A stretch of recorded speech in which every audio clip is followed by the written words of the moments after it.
Let's get it rocking. Let's get it rolling. And we are on. Hey guys, how you going? So now BKRsport. We are here for the second game of the day, which is New Zealand versus the United Arab Emirates in the T20 World Cup. We've had some massive news overnight that India versus Pakistan will actually be going ahead on Sunday, which is just absolutely gigantic. So that is really good. I wasn't able to stream the first game between Namibia and the Netherlands, which Netherlands ended up winning that game because I did need a break. Two back-to-back 12-hour days. And we got a massive week. We've got a couple of massive weeks ahead of us. You do need to know when to kind of kick back a little bit, and I decided to miss that one. Otherwise, it just wouldn't have been as exciting and wouldn't have been as fun and more of a chore kind of deal. Whilst these two games, now I've had that rest, I'm absolutely ready to smash it out, man. So obviously, hit that thumbs up button. Subscribe if you're new around here. We've got Pakistan versus the USA later on today, which is a really exciting game considering how the USA played in their opening matchup against the Indians. But first off, we do have New Zealand here versus the UAE. And the UAE did win the toss and elected to bat. The UAE's team, Ayant Sharma, who was the wicketkeeper, Mohammad Wasim, who was the captain, Alishan Sharafu, Mayank Kumar, Shohab Khan, Harshit Kaushik, Muhammad Arfan, Dhruv Parsha, Haider Ali, Junaid Siddiq, and Muhammad Rohid Khan. That is the UAE team. With the Kiwis, they've already played one game at this World Cup. This is the first for the UAE. Kiwis obviously coming through over the top of Afghanistan. But the Kiwis team, Finn Allen, Tim Seifert, who was the wicketkeeper, Rashin Ravindra, he needs a much better game here today. Glenn Phillips, Mark Chapman, Daryl Mitchell, Mitchell Santner, who was the captain, James Neesham, Matt Henry, Lockie Ferguson, and Jacob Duffy. So you would obviously be fancying the Kiwis to come through in this one. We have seen a lot of close results, a real lot of little potential upsets that have been so close with the USA, with the Netherlands against Pakistan, with Nepal against England and whatnot. We saw Afghanistan give them a good crack here, the Kiwis, but obviously they still got over the line, over the top of them.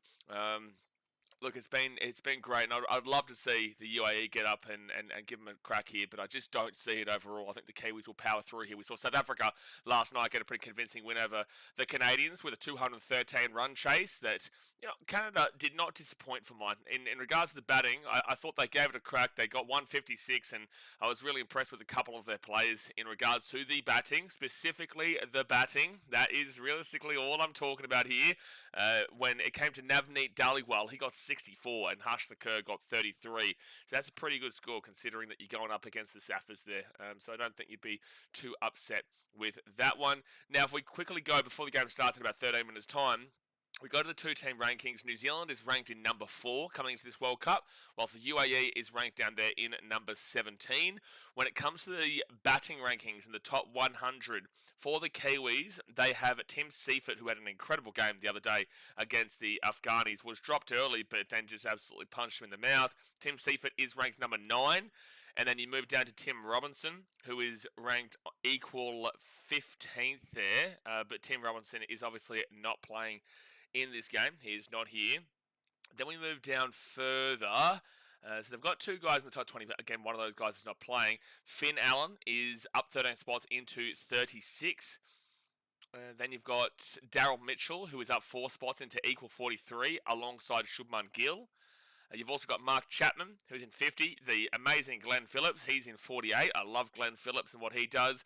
Devon Conway up 3 spots into equal 54th with the Indians' Hardik Pandya. And then we also move down to Rashin Ravindra, who I don't know how, but is up 8 spots to 79. I don't know how, because in that game against the Afghanis the other day, he got out for a golden duck. So Mujibu Rahman absolutely slapped him down. I don't really know how Rashin Ravindra has moved up 8 spots there. When was the last time this was updated? Last updated 4th of February. Okay, so 6 days ago. So that might change a little bit in regards to Rashin Ravindra. It probably will. And then that rounds it out. I don't think there's another one. No, there's no other one. So they've got plenty of batters here in the top of the rankings. We move to the UAE, and I think they've only got one in the top 100, and that is Mohammad Wasim, who is equal 36th actually with Finn Allen, funnily enough. So they do have a decent batter there in Mohammad Wasim. Do they have any other batters here? They do. They've got Alishan Sharafu, who is in number 68. I just want to confirm. I do want to confirm Mohammad Wasim is playing here today. Yes, so Mohammad Wasim is playing. and also Alishan Sharafu. I'm pretty certain he is playing. Yes, he is. He's in number 3. So number 2 and number 3 there. Do they have anybody else even further down? They do not. So they've got 2 batters in the top 100, which is their second man in and their third man in. Then we go to the bowling rankings, where you would assume UAE should have a couple of guys that you would assume they should have them in here. So the T20I bowling rankings here for both these teams. With the Kiwis, their best bowler, which this isn't their prime time, is Mitchell Santner, who is in 23. He's alongside guys like Salman Mirza from Pakistan and Kuldeep Yadav from India. Outside of Mitchell Santner, they have Matt Henry down there in 40th, alongside Dushmantha Chamira from Sri Lanka and Matthew Humphreys from Ireland. Further down, you've got Ish Sodhi, who's in 53rd, alongside Taskin Ahmed from Bangladesh and Keshab Maharaj from South Africa. And then New Zealand have Lockie Ferguson, equal 63rd, with South Africa's Kangiso Rambara and India's Hardik Pandya. And in 71st, Zachary Folkes, who is alongside England's Bryden Cars, and South Africa's George Linde, and Pakistan's Shadab Khan. And that rounds it out, I'm pretty certain. No, Michael Bracewell's also there at 91, despite the fact that Michael Bracewell is not featuring in these first couple of games that we've been seeing. So that rounds it out from there. And then for UAE, do they have anyone here? I can't remember if I saw anyone on that list just then. I can't remember while I was scanning if they had any United Arab Emirates. Yeah, they do. Okay, Haider Ali in number 67. He's alongside Harris Ralph. Really close to Lockie Ferguson there. But he's alongside Harris Ralph of Pakistan and Bryden Cast of England. So Haider Ali is there. I think that's it. Yes, so that is their only player in the top 100. So Haider Ali is their only bowler, whilst the Kiwis obviously have quite a few. In terms of all-rounders, New Zealand have Mitchell Santner at 14. And then we keep scrolling down. Is like Haider Ali here, hopefully, maybe, something? James Neesham's in 38th. Wow, Papua New Guinea actually have quite a few of these all-rounders, and I know the Jersey do. My favourite team, Jersey. Get around the Jersey fan club. Get around the Jersey fan club. That's who we are. That's it. We'll get around Nick Greenwood and Benjamin Ward from Jersey. We love it. We love them. New Zealand have Daryl Mitchell as an all-rounder at 86, tied with Karim Jannat from Afghanistan, Ruben Trumpelman from Namibia, and Alpesh Ramshani from Uganda, also tied with Milind Kumar from USA. But Daryl Mitchell's bowling isn't exactly exceptional, I'll be honest. Basil Hamid, he is actually from the UAE. He's tied with 95th with the Netherlands' Max O'Dowd, USA's Stephen Taylor. And that rounds it all out. So only a couple there for the Kiwis in the terms of the all-rounder department. The UAE at least do have their one. But, you know, at the end of the day, it is there. So, look, when it comes to form for these two teams, New Zealand come into this off the back of that win over the Afghanis. And it was a decent enough win in the end. It was close to parts, but Afghanistan just couldn't kick on with it. New Zealand won by 5 wickets with 13 balls left. In the World Cup warm-up matches, they beat USA by 7 runs, which is a close one there. Shows how the USA are improving. And then obviously are coming off the back of that 5-game India series where they got whooped off the park for 4 games and won one game by 50 runs. But outside of that, lost by 48 runs, lost by 7 wickets with 28 balls left, lost by 8 wickets with 60 balls left, which is ridiculous, and lost by 46 runs. So the Kiwis' form coming into this tournament hasn't been exceptional, but at least they have got that win against the Afghanis to get them going, because the Afghanistan game, they must now beat South Africa. South Africa, with their win last night, Kiwis and South Africa are expected to progress, but Afghanistan are a very, very tricky team, so it wasn't a walk in a park, but they got the job done. That's the main thing. For the United Arab Emirates on the other side of the equation, coming into this World Cup, they haven't played a game yet. So in their World Cup warm-up matches, they played Italy, who got smoked yesterday by the Scottish. Italy won by 112 runs. 193 is what they set out, and the UAE got all out for 81. That is not a good sign. And then you go and have a look at the game against Nepal in the warm-up match, and they lost by 7 wickets to Nepal by 18 balls left. A little bit better of a performance, though. They did set a target of 145, and Nepal chased it for the 148 with 18 balls left. But again, a convincing win there for Nepal. They had a couple of T20 games against Ireland where they lost both of them. They lost the first one by 57 runs. They lost by 30 runs in the second game, We move across to some emerging teams in Asia Cup battles. They played Pakistan A, lost by 9 wickets with 88 balls left. They played Oman, who we saw got whooped off the park yesterday by Zimbabwe. Oman won by 2 wickets on the very last ball, actually, so an interesting game there. India A absolutely slapped them. They scored 297 runs. Just to clarify, this is not the full-blown India team. India A scored 297 runs past them. They only got to 149. India A won by 148 runs. That is ridiculous. And then we go to another. We go to their World Cup qualifiers. They played Japan. They did beat Japan by 8 wickets to 47 balls left, but this level, so these guys at UAE are expected to do that. They played Samoa and they won by 77 runs. They at least set out a target of 225. They played Oman, where Oman beat them again by 5 wickets with 2 balls left. Close games there, but Oman just keep beating them. Played Nepal, and they lost by just the 1 run, actually. That's really impressive. They lost by 1 run, full 20 overs for both those teams, no all out. So that was a very close game with Nepal at the very least.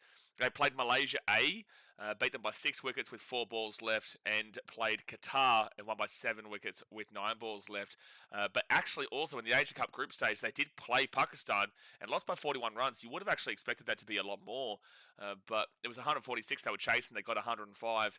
Overall, New Zealand should win this game and win this game in a canter. Very similar to what we saw yesterday with South Africa and also Canada, where it was good to see Canada put on a little bit of a crack and show some batting, but you just knew that was going to be one of those games where the big dog, the favourite, was going to convincingly win, and the big dog, the favourite, did convincingly win. I feel like that's going to be the same case here. We're going to see the Kiwis probably get above 200.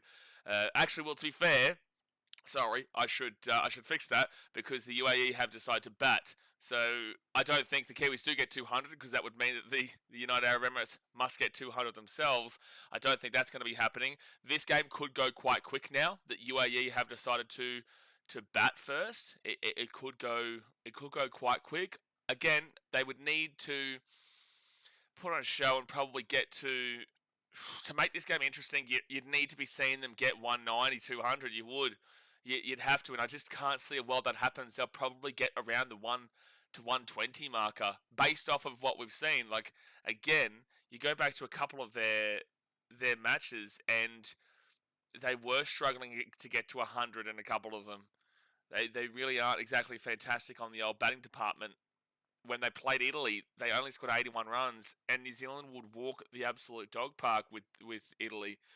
So, yeah, it's a concern. It is a concern, but with these games, you're not looking for it to be a result for the underdog. It's an amazing bonus and a huge, huge miracle, and awesome if we see an underdog win.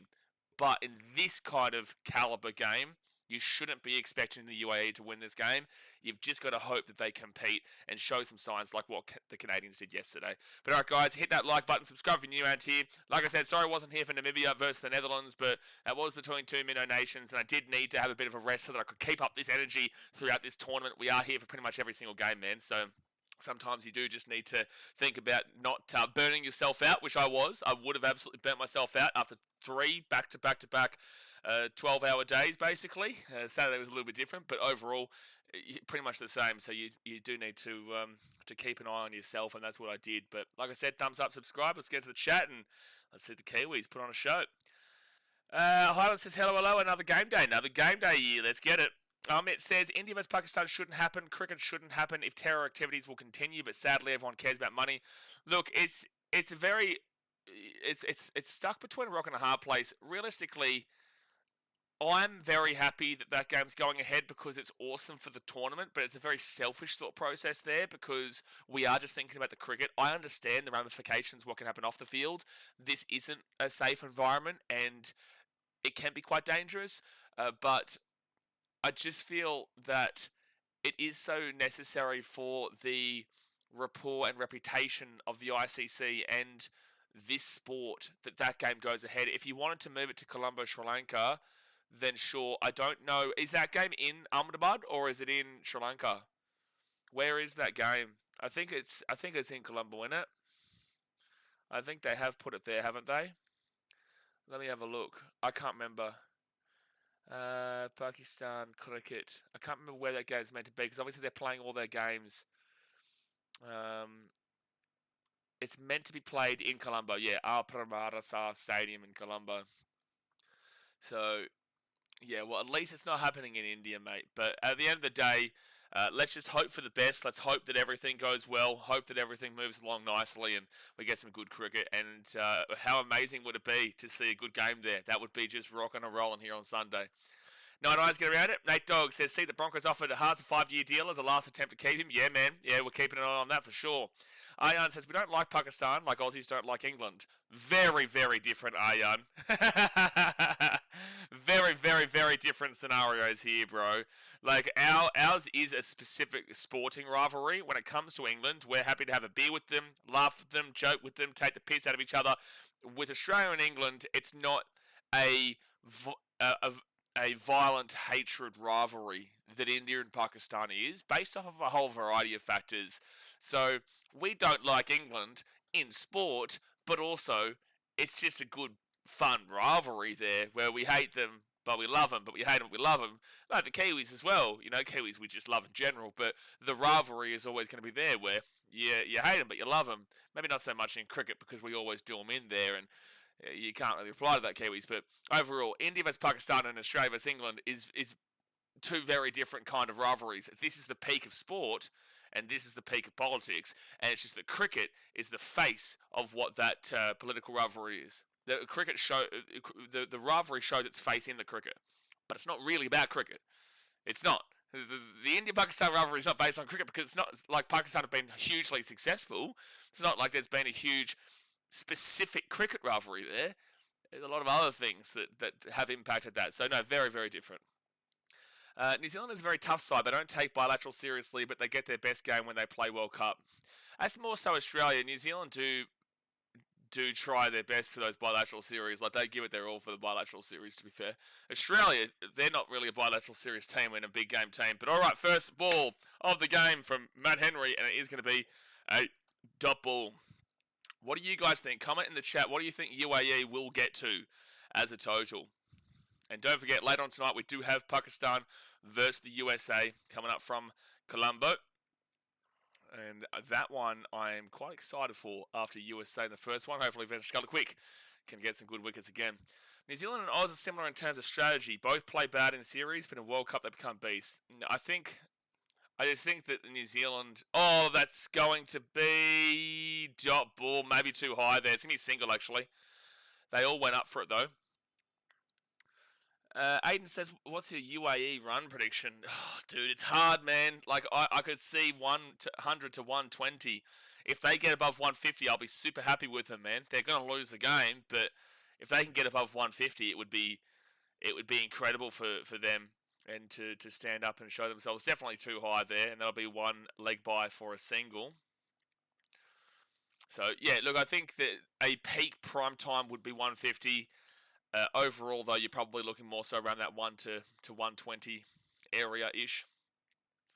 Olivia, getting around it. Get around you, Olivia. Not too long now until you're in the old Pommy land with Jacko and Chris Hendry and the likes. God help you. Shauno says, very good afternoon this one, mate. Very good afternoon. Next bowl. Whoa. He goes for it. It'll be a dot ball. The guy says, what is the score? We don't know the score just now. we don't know the score. We just started. We've only had a couple of balls, but you can literally see the live score as it's going on right there. So I'm going to make a prediction. I'll go UAE I'm going to go 134. I'm going to say it's a relatively positive score. I'm going to give them a little bit more credit than they probably should get based off of their recent form. So I'm going to give them a little bit of credit and give them 134. I think we bowl them out. Well, come on. Like, lads, we're talking the fourth best team in the world going up against the 19th best team in the world here. You should expect to bowl them out. Like, this is an expectation game. This shouldn't be a close game. Chris says, I think you're right. Aussies are second to England in nearly every sport. Morning. Is that right, Chris? Really? Really, Chris? Oh, we're second to England in nearly every sport. Can you name all those sports? Can you name the one, like, every sport, nearly every sport, Chris? Can you name them for me, please? Please name them for me. Highlands fan with a $2 donation. Get around your Highlands fan for the donos. I think Jacob Duffy is going to take 5 today. I'm just looking for Glenn Phillips. My favourite player in this New Zealand team is Glenn Phillips, man. I really like him, and he's an exciting player. So we'll see. We'll have to see how this team goes on. But that's going to be a boundary here for Ariange. Wowee. The UAE, hello, 6 runs off the first over. They'll take that. They'll take that every day of the week. Ben says, Chris Hendry, now is not the time. No, he's just him up at that bloke. He is. Snooker. So basically all the sports in the world revolve around snooker, do they? So they don't revolve around cricket or, the 2 World Cups to your 1 that we have in rugby union, or don't even start in regards to rugby league, or we can talk basketball, or we can talk a whole bunch of damn well things. No, you want to talk about snooker. Next thing you'll say is darts, and congratulations. That's spectacular stuff.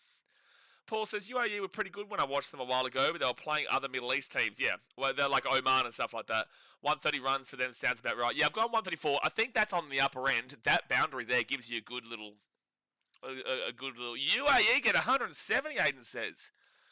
Based off of what? 170 is a big score for them. That would be a wildly successful game for the UAE. Still don't think they win, but that'd be really successful. 170 is high, man, for this team against a big dog, a relative big dog. Next bowl, Jacob Duffy. He will give up a single. With that being said, though, they have gotten off to a really positive start here. They have. They have gotten off to it. Night Ice is 126. Yeah, roundabouts where I kind of put them at. So skill scale for Jacob Duffy from a 0 to 100. Control is 92. Threat is 92. And variation 91. Yeah, 170 Potato Dragon. Aiden, do you watch... this isn't an insult, this is your opinion, but do you watch much of the international cricket at this level when it comes to these teams? I'm only asking that because 170, you've given them a very good game. And am I saying they can't do it? No, at the end of the day, they're here. Nepal showed that they can nearly slap those English pommies down the other day with a good score. That'll be a wide, no one expected that. But you're giving them a miraculous game here. You're saying they're going to have a really impressive one. Olivia Reed with the $8.02 donation says, sorry for speeding, I had to get home to my pet rock. Oh, we all love a good pet rock. What's your pet rock's name? What's your pet rock's name, and why is it Keanu Kenny? Potato Dragon says, I think 100 will be decent for UAE. No, 100 you can't call decent. I think to be called decent, they need to be... Oh, that's up in the air, and that's a 4. Woohoo! Ayan, hello. Knock, knock, who's there? It's the United Arab Emirates. Maybe Aiden might be out of the times. I think he's just thrown a score at that. I don't think he actually genuinely thinks the UAE will get to 170, but he based off what we're seeing here, he might luck out. he may luck out. You can't say 100's decent in any game. In any game, doesn't matter. You need... For UAE, I think 130 should be considered decent, but that's up in the air, and that, my friends, is going to be gone. He has caught him. Ariane, she's gone on 8. It's 12 for 1 through 1.3. You're gone. You're gone. It is a wicket for the Kiwis. It is a wicket for the Kiwis, and Ariane should hit a couple of boundaries. He's already gone. Jacob Duffy with the wicket. And the positive stuff of the UAE now gets a little bit all overshot. You chose to bat first. I don't know why you're swinging as hard as you were. I know you'd have to swing hard from the start. By the way, again, thank you, Olivia. But swinging from the start would have made sense if they were batting second. They chose to bat first. You had to pick your moments, man. You had to pick your moments. Aiden says, I do. UAE should make it hard for the New Zealanders. Based off of what, though, Aiden, is what I'm asking. Based off of what? What are you basing that on? Because we went through the UAE coming into this game. Dude, they got absolutely slaughtered by Italy. And Italy got slaughtered by Scotland the other day. So Scotland, who is ranked down in 15th position yesterday, I think won by 73 runs over Italy. Hold on one second. So Scotland got 207 runs and won by 73 against Italy. Okay? Italy got 193 runs against the UAE and won by 112 runs, bowling them out for 81. So do you see kind of the difference here? And that's why I question you. You're entitled to your opinion on it, but I'm just trying to figure out your thought process here. Where are you basing the UAE getting 170 runs? Because that is one of the biggest scores of the tournament so far across teams. You're seeing a lot more of these lower scores. Like if we go across the tournament, that's going to be a single here for Wasim, who will get to 3. These are their 2 best batters, mind you, right now. But like you go across the tournament, so you gave the 170. You go across the tournament, Pakistan and the Netherlands 147, 148, West Indies and Scotland 182 and 147. So West Indies number 1 there, and then India didn't get to 170. They were 161 against the USA. They got 161, and USA got 132. New Zealand got 183 against Afghanistan. Afghanistan got 182, so that's still 3 teams above them there. And then you got England. They did get. Oh, to be fair, England and Nepal both got past the 170. Long story short, though, man, you're giving them a good score. You're giving them a really, really good score when they shouldn't be getting that. Lagan, member for 17 months. Appreciate it. Max King is the king. No King Charles. No, Jesus Christ is king. That's who's king. Highlander says, Apota probs calls dark blue and... I don't even know what you're talking about. But anyway, next bowl. I believe in them. Yeah, but Aiden, I'm trying to ask you why. Like, why are you believing in them? Like, what are you basing it on? I know you believe in them. I know you're tipping 170. I'm asking you why. Like, what are you basing it off? Also, for everyone who was interested in our conversation with Harrison the other day, so last night he came into the stream during South Africa versus Canada, and he told us that he lost his bet on the Super Bowl. And I said, why? We came to the conclusion, I told you to go Seattle. You said that Sam Darnold had the better of the TikTok edits, the more coldest of the edits. Why have you lost again? And he said, I changed my mind last second. Oh, good swing there. That'll be a dot ball. So 1, 2, 6, wicket, 7, 8 runs off the over with a wicket for Duffy. Good over. Good over. So yeah, he lost money again. He chose the loser again. He went with the Patriots. I was talking to someone in chat. Okay, not talking about AFL Muppet or what's going on with AFL. Oh yeah, no, he's talking about NRL, mate, with the Bulldogs. Yeah, Harrison, he bet on the Patriots, mate. Yep, no, he changed his mind against all of our advice, and he went with the Patriots. That it was all a myth. No, it's not a myth, Lagging. He knows how to lose a bet. He does. He has never won a bet on this channel. Every single time he tells us about a bet, he has lost. He bet on England all throughout the Ashes series. Didn't bet on England on the 4th test when they won. Oh, that should be out. That should be out. It's an LB. Oh, maybe he's got a bit bad on that, maybe. Or maybe he's going leg. They're thinking about the review. I don't think they will. Yeah, they won't.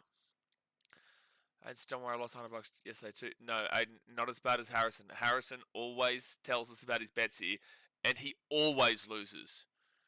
He bet on England 4 out of 5 Ashes games. The one time he didn't bet on England, they won. The one time. And then we have a conversation about the Super Bowl, and he asked me who I think wins, and I said Seattle. And he goes, okay, well, I'm going to go look at the coldest TikTok edits. And I said, I know he asked us, who's the quarterback who would have the coldest TikTok edits, right? Next bowl. That's going to be slapped up, and that will be a 4 for Alishan. Good hit. They'll be on 18 for 1 through 2.2. And I said, well, TikTok edits-wise, he's probably going to say Drake May because he's got like a circle jerk going. And he goes, no, I've just had a look, and I think Sam Darnold's got the coldest edits. And I'm like, well, that links up with what I said. Tip in Seattle. And he goes, okay, I'm going to put a bet on Seattle. Next minute, we find out that he put a bet on the Patriots. So, yeah, look, very much, I'm up at that guy. Very much. So, 18 for 1 through 2.2. I predicted Seattle to win because I like their logo. Oh, no. Next ball from Henry. That'll be a dot ball. Be a dot ball. How much did Harry put on the Super Bowl? Too much is the answer to that. The answer is too much. So he lied. He didn't lie. He didn't listen to people who have a good idea of what, because I watch the NFL, so I have a pretty good idea about what's going on, and he doesn't watch the NFL, and he doesn't have any idea about what's going on. Like, the guy bet on Justin Bieber to beat Anthony Joshua, for fuck's sake. Like, the guy bet on Justin Bieber, Jake Paul, to beat Anthony Joshua. That's a good shot there, and that's going to be 6. Oh, that's a 4. Bounce once before it went over. That is a 4. Alishan. He bet on buddy Jake Paul to beat Anthony Joshua. Mate, this guy is out of control. He's out of control, that guy. Sean says, and I'm not talking shit about the blessing. Oh, what do you say? That's why Harrison has no girlfriend. I didn't get to see it. Hold on. I didn't see your comment, Sean. There's a good 4 there. Hold on. I'm just going to refresh this live chat to see what maybe YouTube hit. Next bolt. Oh, that is probably going down again. Oh, they're going to get freebies. No, a throw. Oh, that's going to be very valuable runs here for Ali Shan. Oh, no, it's going to be 3 runs. The misfielding there from the Kiwis was horrific. Oh, dude, the misfielding there was absolutely horrific. Oh, that was wild bad from New Zealand. They were thinking about reviewing it, and then there was a throw at the stumps, and no one was focusing on the ball. They're not going to review. No one was focusing on the ball. Wait, they got 4 runs out of that? They got 4 runs out of that. Yeah, so they... No. So they get... Did they get 4 runs from running? No, surely it was just the... No, they got 4 leg byes. Wow. Oh, and then they're going to get a... Oh, no, it's good fielding this time. And that'll be 2 runs. Very good start here from the UAE. It's going to be 28 for 1 through 3. Very, very good start. Yeah, they ran 4. They ran 4 with 4 leg byes. Aiden, someone from the future. Mate, you are from the future if they get to 170. Again, I don't think that any statistic on any level backs up what you said, but I also said that it can still happen. Like, that's why I don't want you to think like I'm saying it can't happen. You are wrong. I'm just saying there's nothing from prior that backs up what you said. Paul says, how did they get 4 runs from that? So they bowled it. It goes to the man as short. He throws it, hits the stumps, but he's obviously safe. And then no one was focusing because they were thinking that it was going to be a wicket in LB, but it was not going to be. They didn't review it. Hits the stumps and rolls all the way out to the boundary. And in that time, they're getting 2-3 runs. And then when it gets out to the boundary, they stop it, which gives them that extra chance of another run. And then when they went to pick it up to throw it back in, they also dropped that ball. So that's how they got 4 out of it. Crazy. Crazy stuff. They lost the wicket early, but this is really good positive signs from the UAE. And we're seeing this as a good trajectory from all these underdog teams that they are putting on a bit of a show. He'd probably bet on the Titans not win the premiership. Ibrahim, that would be the stupidest bet that he could ever do, wouldn't it? That just makes me sick. It makes me sick. Who would do that? Who would make such a silly bet and say the Titans aren't going to win the premiership this year? They might never lose a game ever again. They won't. I don't think they will ever lose a game ever again. They might beat the Dogs by 70. Twice. You know? It's just silly. Just seen the Sharks change their stadium name to Ocean Protect Stadium. I think there's a lot more other changes needed to that stadium than the name. Yeah, well, they change their name every single 2 seconds, the Sharkies, with their stadium. So anyway, Sean said, I'm not talking shit about the blessing. I'm not Buddhist, so we are all getting it from my local temple. It worked, whatever it was. Blaze, your words helped. Everything helped. I'm glad it helped. I don't know what I did, but I'm glad whatever I did helped you. I'm not too sure, Shauna. Next bolt. And that will be a single for Ali Shan. He'll be on 12. Going all in on UAE today. Shatij. What are we doing? How have we gotten all in on the UAE? This would be a massive upset. Aiden might be crowned the bloody GOAT of today. He will be the GOAT subscriber of BKRsport today if he calls the UAE. Like, he didn't say UAE would win, but he said UAE 170, which has given him a good shout. So maybe... Oh, that's going to go for a 4. That's a 6 from Wasim, who's on 9. Hello. Hello. Now we're talking. New Zealand having shit fielding is like Vegemite on toast. That is true. Tournament 6 is 121. He has been smashed for a 6 there. The UAE, here we go. I'll donate $100 if UAE win. Highlanders, all right. You know what? We're pinning that comment to remember it. We are pinning that comment to remember it, son. All right. All right. All right, we got that there.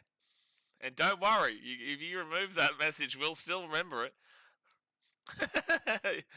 We will remember that. When you say things like that in the chat, it is a requirement. No, we get it, Harlan Sen. Yeah, go to bed soon, but I'll come back tomorrow. No, I get it's quite late for you guys in New Zealand. It'll be, what, 10:50 p.m.? Oh, you're going to miss out on the big game tonight, Pakistan, USA.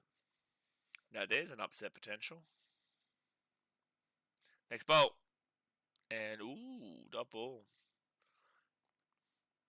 24-hour timeout if UAE doesn't win and he doesn't pay. We usually actually have a hide in the channel if people say things like that in the chat and they don't do it. If Jay was here, he'd say the same. Yeah, because that's what we've always done. We had it a couple of times throughout the India-Australia series last year in the Border Gavaskar Trophy where people would say that. A lot of the time, people who say it do go through with what they say, but there needs to be a precedent. Otherwise, anyone's just going to come in all the time and just say shit like that. Which home ground in the NRL is the hardest to go to and get a win for opposing teams? Amy Park. Amy Park. Highlanders, again, bro, you're not going to lose this game. If you lose this game, you're going to have the worst week of your life if you lose this game. Not only do you lose $100, but also New Zealand lose. I don't doubt it, Highlanders. Again, I don't think you'll need to, though. I've got a job. Well, I hope New Zealand win for your sake, bro. Lockie Ferguson in for a bowl. Lockie Ferguson. And that's going to be a wide. And, oh, dude, it's going to be a single wide. Bad keeping there from Tim Seifert. And that's going to be 2 runs. Maybe UAE won't come out as a winner today, but I've got a feeling I can get an opportunity to cash out. Then maybe. Chris says, wow, 10:15 p.m. They'll never be up in the morning. Whatever should they do? They'll never be up in the morning. Whatever should they do? I don't even know what you're saying. But then again, I don't understand, how the English speak. You speak English just without the English part. That is a 6. Wow, this is real. Oh, it's a 4. It dropped in before it goes over the boundary. That's a 4 from Wasim. 42 for 1. They are on target right now for 200. Levi.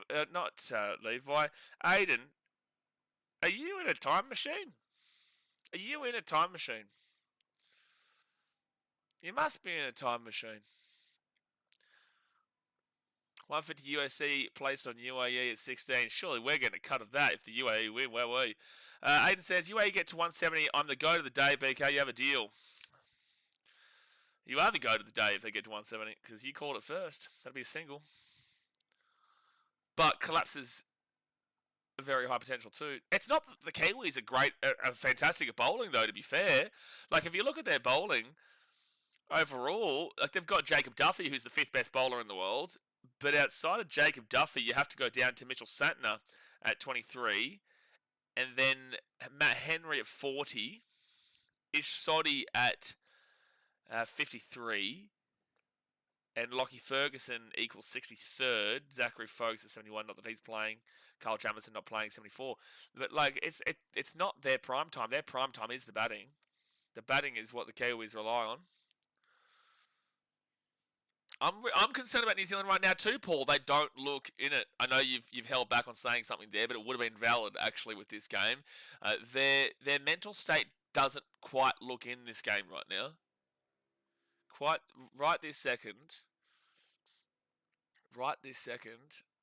If you get more than 200, I'll break my TV.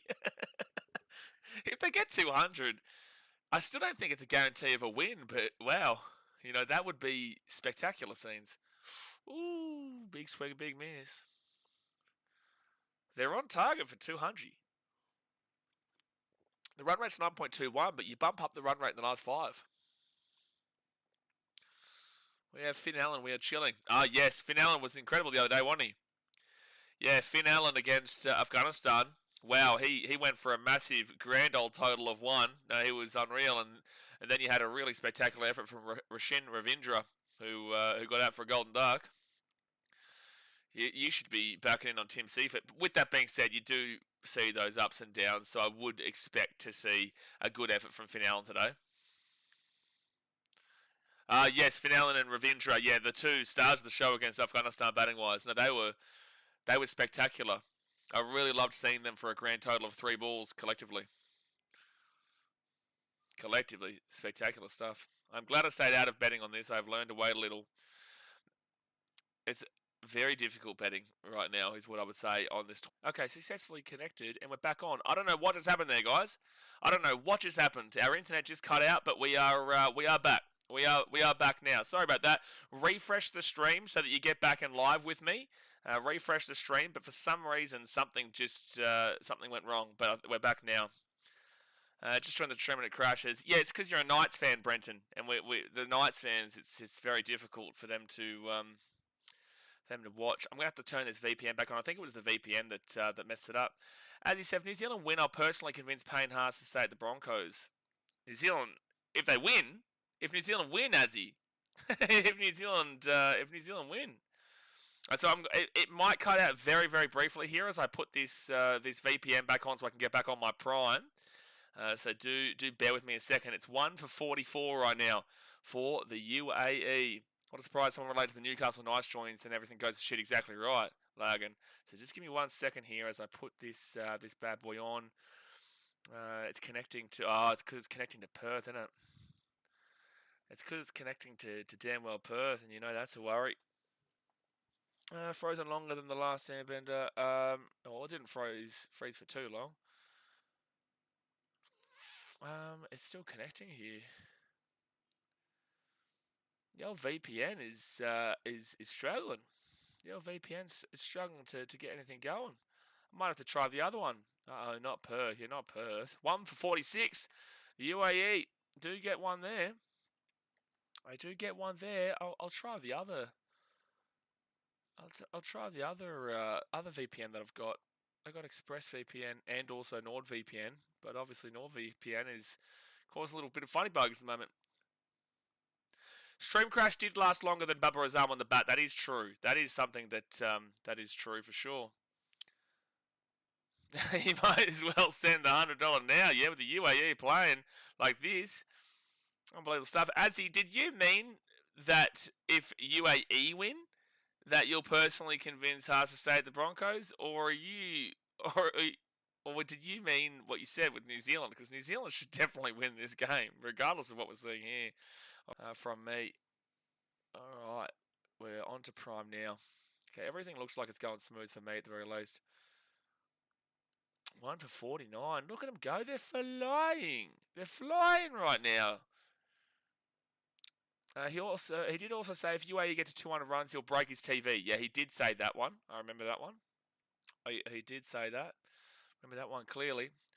1 for 49 through 5.5. This is a very, very, very good start. Another small cutout.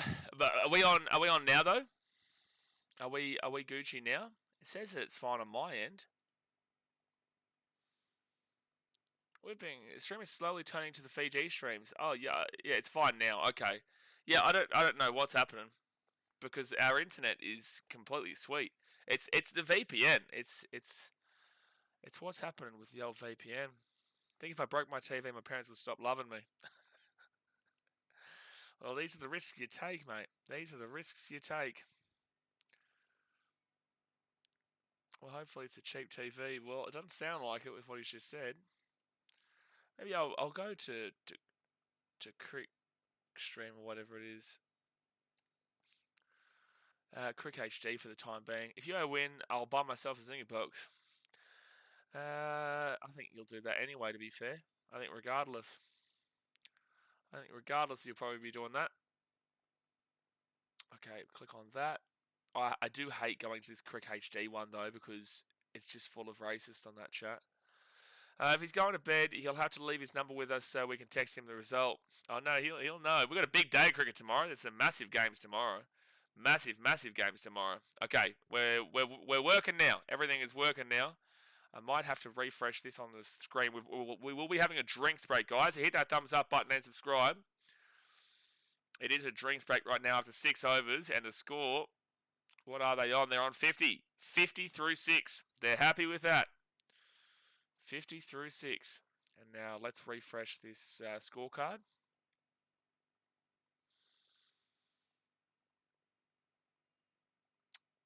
There we go. Okay, so that's all done and dusted now. Okay, everything's working smoothly again. I actually blame Adzi. I blame Adam actually. As soon as he also comes in, it all goes haywire. And he's a Broncos fan, so I'm definitely more happy to blame the Broncos fan there. Very happy to do that actually. I'm happy to do that all the time, every day. I could do that every second of my life, to be honest with you. That's something I really enjoy doing. I'm going to try and get the prime back up though. Closely blame Milford for all this. He's a part of it. There's no way he's not a part of it. He's always a part of it. All right, Highlanders. See you tomorrow, mate. Looking forward to the $100 donut. Go to the UAE. Go to the UAE. Fire up, you cats. Fire up. Fire up. And Chris Hendry because he's English. That is also another one we would do. Okay, my prime is working again. Beautiful. Oh, Ravindra has given up a 6. I've come back on, and the UAE hit a 6. And they're going to get another single here through Wasim. He's on 25. Wowee. Wasim hit a 6. He's on 25, not out right now. 25, not out. Hello, hello, hello. Okay, I want you guys to give me an updated score prediction on the UAE. I am going to say Aiden's right. I'm saying I'm going to go and say, based off of what we're seeing right now, I'm going to 176, 174. I'm going to 174, which is a fantastic result for him. There'll be a single here for Ali Shani. He'll be on 16. 135, Sean says. Wow, well, I predicted 134 before we saw this game start. 46 off 34 for the second wicket partnership.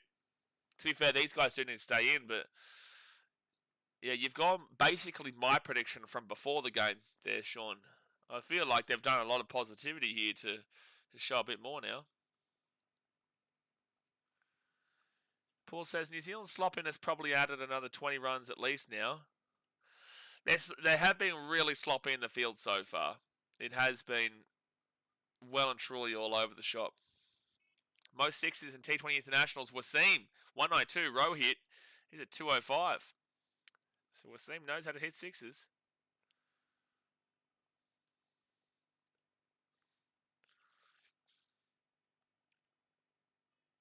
All right, next bowl. I don't know what beach we're looking at here. We've got like a beach in the background. Oh, wait, is this game in Colombo, is it? No, because the next game's in Colombo. Where is this game? This game is in Chennai. Is there a beach in Chennai? Is Chennai on the beach, is it? Oh, Chennai is on the ocean. Yeah, okay. That'll be a single here for Wasim. He'll be on 27. Yeah, not many people will... I speak on behalf of myself, but I feel like a lot of people here too. Not many people would know much about Chennai, so I didn't know that they had an ocean. Sean says, I didn't hear that, mate. Ocean balls finally come back to earth. Welcome back. He's not wearing pants now, to be fair. Yeah, never. As if we'd wear pants. That'd be stupid. That'd be silly. Ah, big shot. But that will be a 4. Woohoo! Like, what do you mean didn't know India had beaches? They're not the same amazing beaches that you'll find in Australia, but Goa is famous for its beaches. The whole half of their country, more of their country on their border is probably, I'd probably say more of the border of India is on the ocean than it is to land of Bangladesh, Nepal, China, and Pakistan. What are you talking about? Didn't have bloody ocean. BK's getting his $100 donation. Go to the UAE. Fire up. Fire up. We're waiting for that result. We're waiting for that upset. Next bowl. And that is a big shot, but the man on the boundary for a single, 27 for Wasim. So tomorrow, guys, massive day of cricket. We've got South Africa versus Afghanistan, Australia versus Ireland is in Australia's first game of the tournament, and then we have the West Indies versus England. I'm looking forward to that West Indies-England game. Next ball. Would have been a wide if he left that, but it'll be a dot ball. England has amazing beaches. Spectacular beaches in England, mate. Definitely better than Australia. She bought a membership last night, Brenton, because I told him, I said, you can't keep talking about your bets here on this channel if you're not going to support it. Because every comment was talking about his bets. Paul says, will do be a factor in the New Zealand innings? I know Indian grounds are notorious for do, which makes bowling second harder. That'll be a single. Might explain why UAE going hard here. Ashatish, he is Indian. He knows quite a lot about it. He's basically in the ICC, and he is a part of the CIA with the English, because he was trying to infiltrate us during the Ashes streams. But Shatish is a real secret agent, mate. So you should ask him; he'll know about it. Big game of Australia versus the Republic of Ireland, mate. That's a massive day tomorrow. There's no way we're taking a rest tomorrow. We will be live for all three of those and absolutely crunching it in, smashing it in. But imagine if you weren't here yesterday to learn all about the history of Oman. You know, what a disappointment. We learned all about the history of 100,000 years of Oman. 100,000 years old. Did he also buy an elevator as well? Don't think the elevator has been bought yet, Brenton. I don't think he's bought the elevator and put that elevator into his Airbnb just yet. James Neesham comes in. Skill scale 0 to 100. Control of 80. 93 on the threat. 90 on the variation. FBI, CIA, MI6. That is Shatij, and that's why he's got the W2Z at the end of his name. That's the number for him. So James Bond 007. He's Shatij W2Z. Swing. That's a 4. Oh, shot from Ali Shan. 71 for 1. Dude, I love the Kiwis, but the UAE getting a win here would be just awesome. It'd just be awesome. It'd be awesome for the game. And also, it would bring Afghanistan back in with a chance. And also, it would mean that South Africa and Afghanistan are on notice of the UAE. This is the group of death, man. It really is. It is the group of death, and then someone had the audacity to try and say England was the group of death. No way. This is the group of death here. New Zealand, Afghanistan, South Africa, UAE, and even Canada gave a good showing in the batting last night. Oman history and Aboriginal history. Yeah, but see, Brenton, the issue with your Aboriginal history is that you told us that Aboriginals were around for millions of years in this country when it was 65,000. Only a short 935,000 years off of the 1 million, let alone the millions with a plural. So that's the issue with you giving us our knowledge on Indigenous history. So 8.2 overs gone. It's 72 for 1. Give him a crack. Next bolt. And it will be a single for Wasim. Will be on 28. The mighty clash has already happened between Namibia and the Dutchies, and you were sleeping, buddy. The game with the highest TRP. Yeah, mate. You know, I'm spewing. Now you need to know when to rest. Otherwise, the streams would be really monotone and quite boring in a lot of ways. Because if I don't have energy and I'm not exciting, then you're not going to have fun with it, and it's just going to be a boring, monotone stream kind of deal. Which is kind of what we saw in South Africa, Canada last night, a lot of ways. So I'm really glad I took that rest because I was feeling the effects of doing these 12-hour straight streams. That'll be a dot ball. Sometimes you do need to just take your own time. Otherwise, like I would never have missed out on an Australia game. I never would have missed out if it was a Pakistan, India, New Zealand, South Africa kind of deal. And that's no disrespect. 2 minutes behind the innings time, by the way. 2 minutes behind. So that's rough for the Kiwis. They might get impacted later on in these innings. They might get impacted and have less players in the outfield in the last over. But yeah, sometimes you need to understand your own body.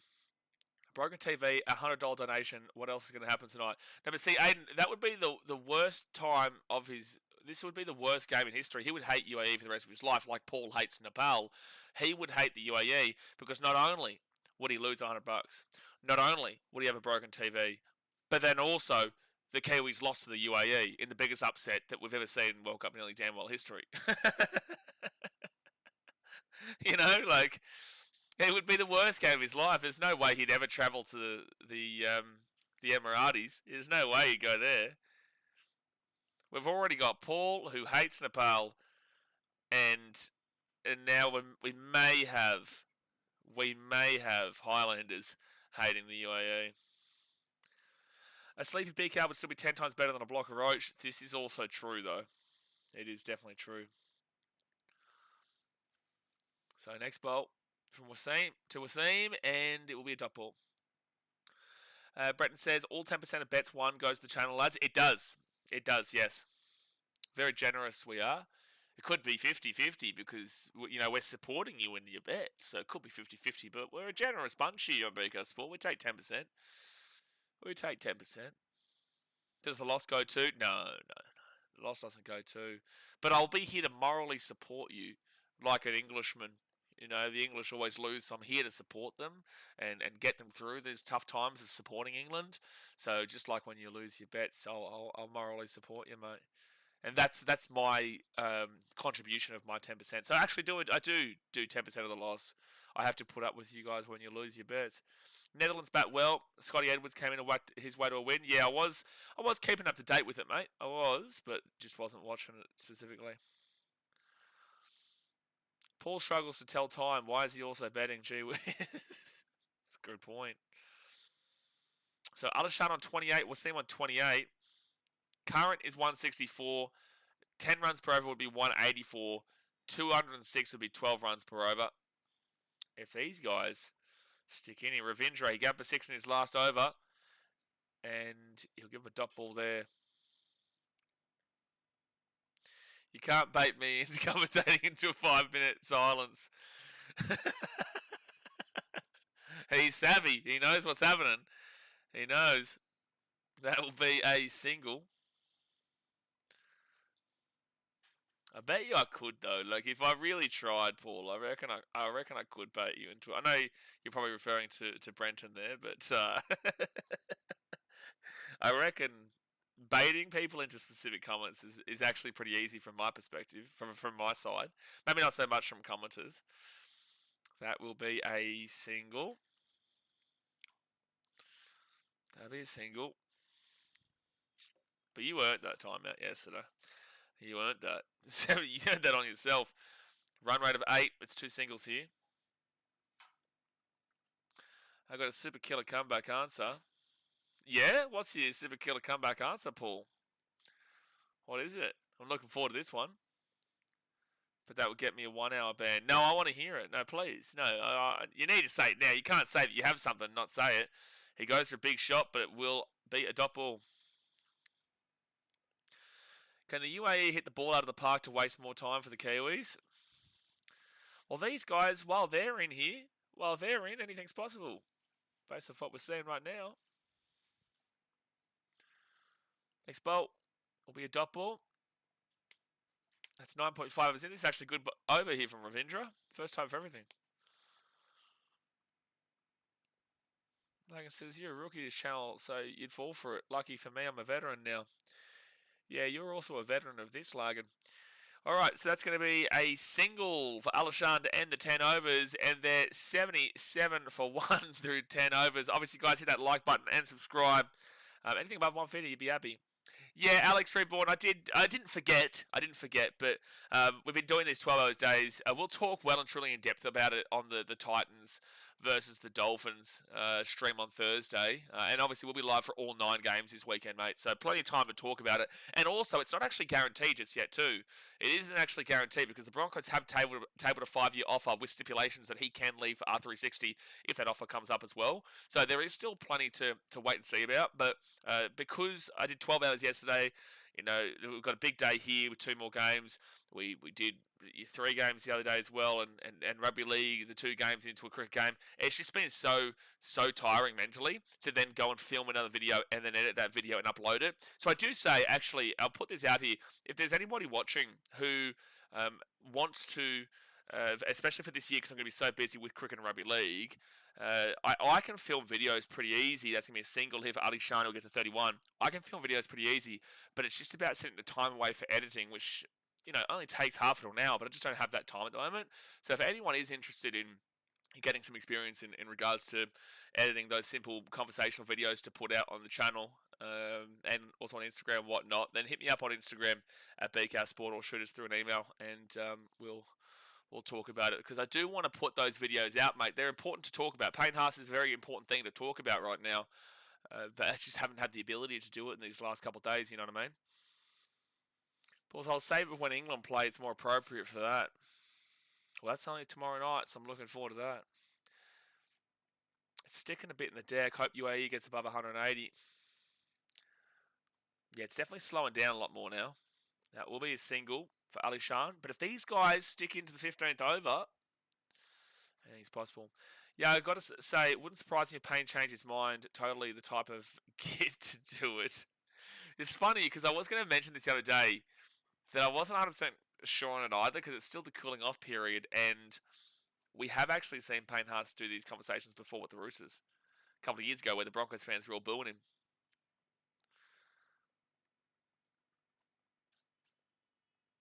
So, yeah, they did. Paul, why do you hate Nepal, though? He hates... Yeah, why does... yeah, Paul... Like, what did Nepal actually do to you? Like, show us on the doll. Show us on the doll what Nepal as a country actually did to you. Alex says, understand, can't imagine streaming for this long anyway. It is a long time, man. It's not like a physically demanding thing, obviously. Even though when I get my back cracked, because I'm sitting down all day, it definitely cracks loud. That'll be a single here. So that's 5 singles off of the over here from Santner. But it's not a physically demanding thing to do, but it is mentally demanding, because we are doing the commentary of the game, we're watching the game, we've got our own investment there, we're talking to you guys in the chat, and it's 12 straight hours, right, where you can't really do too much besides watch what you're watching, and sometimes it's a slog day, it's a really bad game, sometimes it's a really good game, and that will take a lot more energy out of you than the bad game, actually. Like, England and Nepal took so much energy out of us because of how hype it was in the end. So whilst it's not physically demanding by any means, mentally, it does get exhausting by the end of the day, and I definitely have a good sleep. That is going to be smacked out of the boundary. Could be... No, good fielding. Good fielding. Should be 2. Glenn Phillips, he's going to have some good fielding. Alright, Paul. We'll wait for your response, mate. This one is a learning curve for... Brenton's timed him out because he doesn't want to wait. I don't want to wait. So that is going to be 11 overs down. It's 84 for 1. With 10 extras. Who do you support, by the way, Alex? Oh, wait, is it Broncos? Yeah, it is Broncos, isn't it? Sorry, I saw you. I looked at your profile picture. Yanch. It was caught by Phillips on 8. But since then, we're seeing Ali Shan, 33-33. Chris says, don't involve me. I know nothing. I didn't see. In fact, I wasn't even there. Yeah, because you're English, mate. You're English, so... we wouldn't trust what you had to say anyway. We wouldn't trust that. You'd probably shank us for it. I don't know why this is taking so long in between bowls. I'm telling you, they're going to lose players in the field for that final over. They are, because right now they're well behind their innings timer. They're well behind it. Next bolt. Oh, he's gone for a swing. And he's got a 4. No, there's going to be a man on the field again. Chapman locks it down. That should be 2. 87 for 1. 85 for 1, sorry.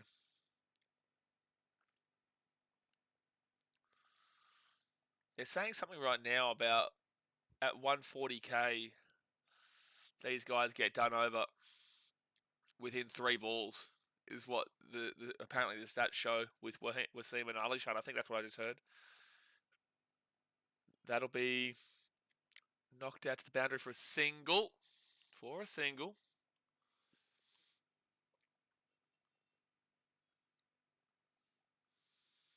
Come on, UAE. Keep firing up. Keep going. I think he thinks that we're trying to bait him into a comment right now. I think that's what Paul believes. That's why he's not dropping it. This is a really good start from the UAE. Are we daring to see a possible upset, or will UAE collapse? Well, these guys... Oh, beautiful shot for a 4. It's 90 for 1 through 11.3. That is a beautiful shot, baby. Beautiful shot. Beautiful shot. Alishan, Alishan, Alishan, Alishan, Alishan, Alishan. Beautiful. I'm saying this game's going to go down to the wire. That's what I'm going to do. I'm going to say that this game's going to go down to the wire, and it could be topsy-turvy. My second club is Seagulls. I'm so sorry to hear, Alex. So sorry. So sorry to hear. Oh, another beautiful shot for a 6! For a 6, they're not feeling the pace like the commentary was talking about. That is a 6 from Alishan, Alishan, Alishan, Alishan, Alishan, Alishan. Now we're talking. Alishan. What am I trying to find? I'm trying to find what New Zealand are doing. That's what I'm doing. The only batter I know properly is Wasim. He's a very explosive batter, so no shock he's batting well. Well, Alishan he's killing it too. We love an upset. We haven't had an upset so far. We haven't. We haven't had a big upset. The Netherlands were so close to making us all happy against Pakistan. The USA should have beaten the Indians, except for that drop catch of Surya Kamayadava 15. They're chasing after Ferguson right now. They're not falling away. They're chasing after him. It'll be a single. You know, if Nepal had beat England, the kits would have been off.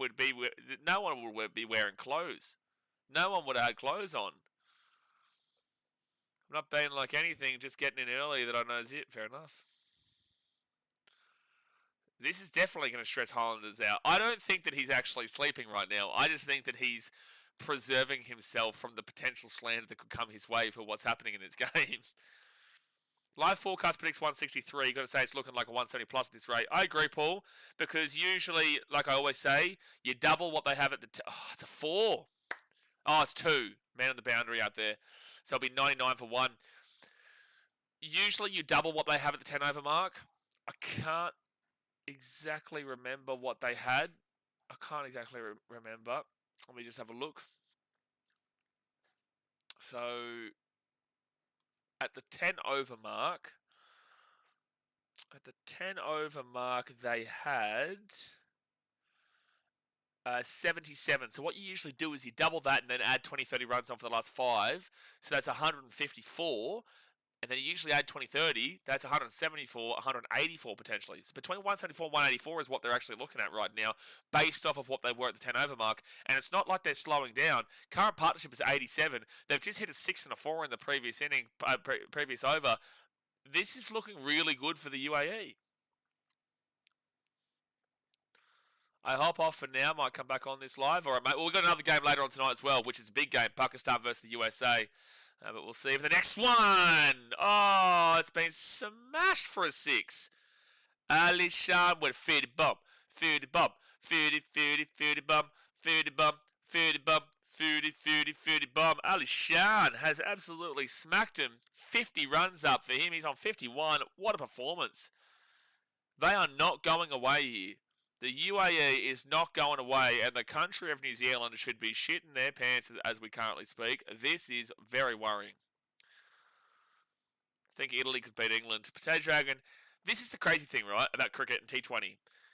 This UAE team lost by 112 runs and got all out for 80 against Italy, who then proceeded to go and lose by 73 runs yesterday to Scotland. And now they're 105 for 1. Through 12.2 overs with a 50 bomb to Alishan and close to a 50 bomb here for Wasim. The simplest guys, this given 2016 World Cup vibes, literally. How good's this tournament been, man? Like, there really hasn't been any negatives to take from this tournament at all. Every team is showing something. Namibia Netherlands was at least a close game. Netherlands should have beaten Pakistan without a dropped catch. USA absolutely should have beaten India without that dropped catch of Yadav 15 when he got 84. Nepal, what a performance from them. I'm terrified as an Australian. I'm terrified that we're going to come up against damn well. We're going to come up against Ireland, or we're going to play some cat, and they're going to just prove us to be the cats ourselves. They're going to show that we are the cats. Who's the team that you like? Zimbabwe? We play Zimbabwe on Friday. She's scared. Like if we lose to Oman, I'm getting this computer. I'm throwing it out the window. It's done. No, I'm not losing to Oman. But if Zimbabwe scared the shit out of me. Musa Barani yesterday was bowling absolute slap ups. Oh my gosh, it's a 4. Oh, it's a 4 for the UAE. Wasim's into the 40s. It's 110 for 1 through 12.4.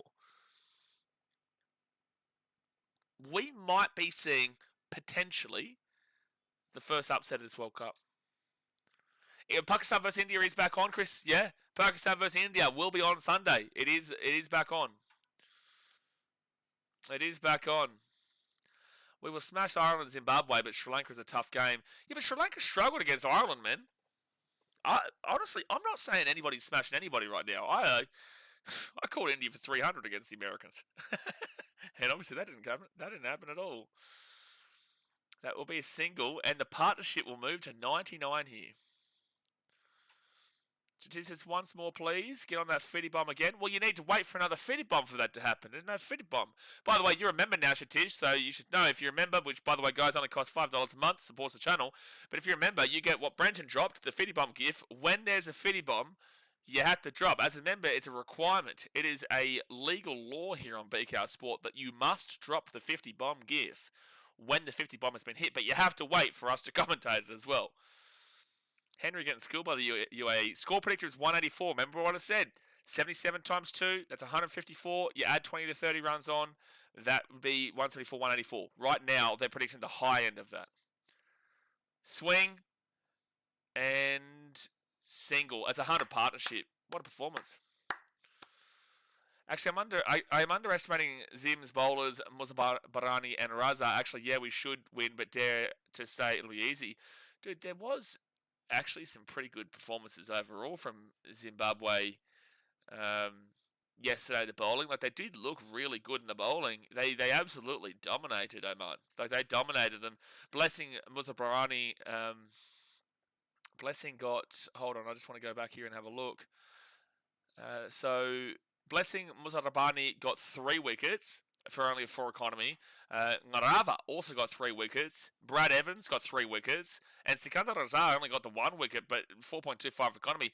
Brian Bennett was had an amazing catch. Like the catch of the tournament happened in that Zimbabwe-Oman game, where he got a catch with the final ball of the Omani innings. But their bowling was really good. Their batting was okay. Like, they were going up against Oman, and at one stage it did look quite shaky with Marmani and Dion Myers going out early. Brendan Taylor did retire hurt, so it'll be interesting to see if he plays. But overall, Zimbabwe aren't a pushover. Based off what we saw yesterday, I know it was against Oman, but they're not a pushover. They're not. They're not as much of a pushover as you think. That's going to be a dot ball. 112 for 1 through 13.1. Simple guys, so I'm predicting Zim to go from their group 2. What do you think? I don't mind that selection. It comes down to them beating Sri Lanka. If they beat Sri Lanka, I agree with you. I said this yesterday. And I think that they could. They've beaten Sri Lanka 2 out of the last 3 times they've played each other. Sri Lanka should be on high alert right now of not getting out of this group stage. It'll be a single. Projected score is currently 170. Sri Lanka should be on high alert of not getting out of the group stage. Zimbabwe have beaten them 2 out of the last 3 times they've played each other. They had a dominant win against Oman. Sri Lanka didn't look unbelievable against the Irish, and I do think that could be the big shock of the group stages. But again, maybe we're getting a little bit too hyped based off of a result against Oman. However, the bowls were good. Shatish says, one great thing about betting on these minnows is you can cash out early just after a good little phase. Yeah, fair. Next bowl. And that will be a single here for Wasim. So he'll be on 42. Pato Cat says, my Canada didn't get beaten that terribly against South Africa, so I'd take that as a win. What I will say is your bowling was atrocious, but your batting was awesome. I really liked the batting from Canada, but the bowling just wasn't good at all. Like, there was one dude, I can't remember his name, there was one dude who was just allowing the ball to be hit for 4 after 4 by Markram. It was, like, South Africa still did get 213, which is the highest score of this World Cup so far. Misfield there by the Kiwis. They've been really sloppy in the field today. A misfield will give them a single, so Ali Shan will be on 55. Could we see the highest score from a single player in a game so far in this tournament today? Sudhakama Yadav, he got 84. Ali Shan is 29 runs behind that right now on 55, and Wasim's on 42. There's a chance. Yeah, your fielding was awful, Pato Cat. Awful. Oh my gosh, a beautiful shot there. Will go for a 4 from Wasim. He's on 46. This is unbelievable stuff. What a tournament we are watching, lads. What a tournament. And that's into the drinks break. 119 for 1. If you're the Kiwis, you are shitting bricks right now. Hit that thumbs up button, guys. Subscribe if you're new around here. Here we go. We're on. We're on for a game. Look at Rashin and Santner's figures among such a carnage from the UAE. Clearly suggests spinners are difficult to get away. Do you want my opinion on Rashin Ravinja? I think he's super overrated. I do. I think he's super overrated, man. Every time I see him, I need him to have a really good batting performance because, yeah, not happy. Not happy overall with what I've seen in that New Zealand-India series and then also in that World Cup one match and then also here. I'm not impressed. I'm not impressed. So, what does he get up? 25 runs there? No, he's given up 19 runs through 3. Like, it's not too bad there in the economy, but overall, he's still giving up some sixes. And he got out for a golden duck in his game against Afghanistan. Ireland is our first game, so we could easily be rusty. Yep, that is tomorrow. Big day tomorrow. Australia versus Ireland. Also got Afghanistan versus South Africa, which is a massive game for Afghanistan. They have to win that game. And the third game is a big game between the West Indies and England. I'm ready for tomorrow for the second Australia lose a wicket to start saying this is why Steve Smith should have been picked. Yeah, I'm already saying it, Peter. I'm already saying it. Sean says 12 likes and the Kiwis are playing. Yeah, smash the thumbs up button, guys. Come on, hit that like button. 119 for 1 through 14.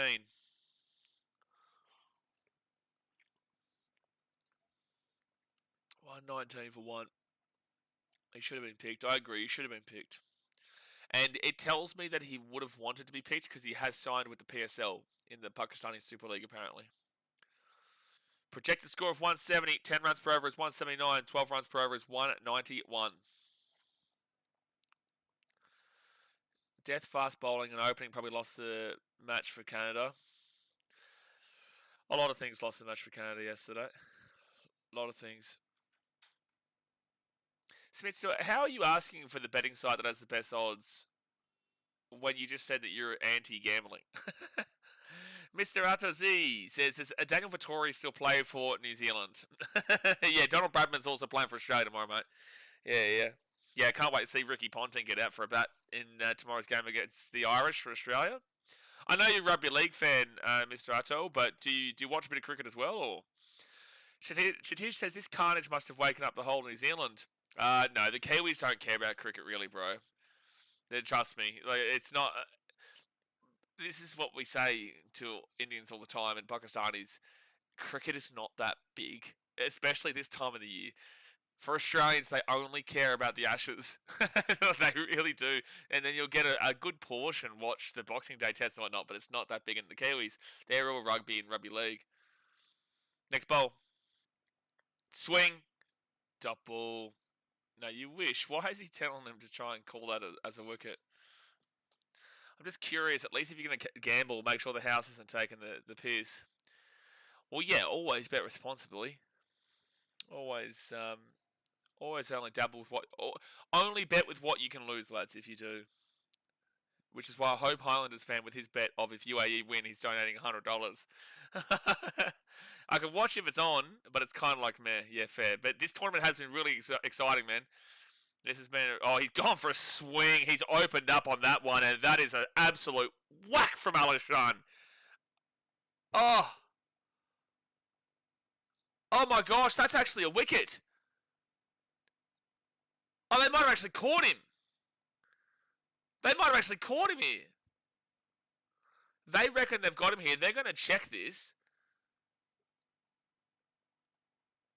I thought that was a guaranteed 6, and now the Kiwis are thinking they've got a catch. They're going to check it. Maybe a brilliant catch here. On the boundary, he's... Oh, does he touch that boundary line, though, as he's jumping up? Oh, no. Does his right foot... I think it might be. What did the ump call, by the way? Nothing to say it's touching. But also, well, we need a different angle. His foot is extremely close to that boundary.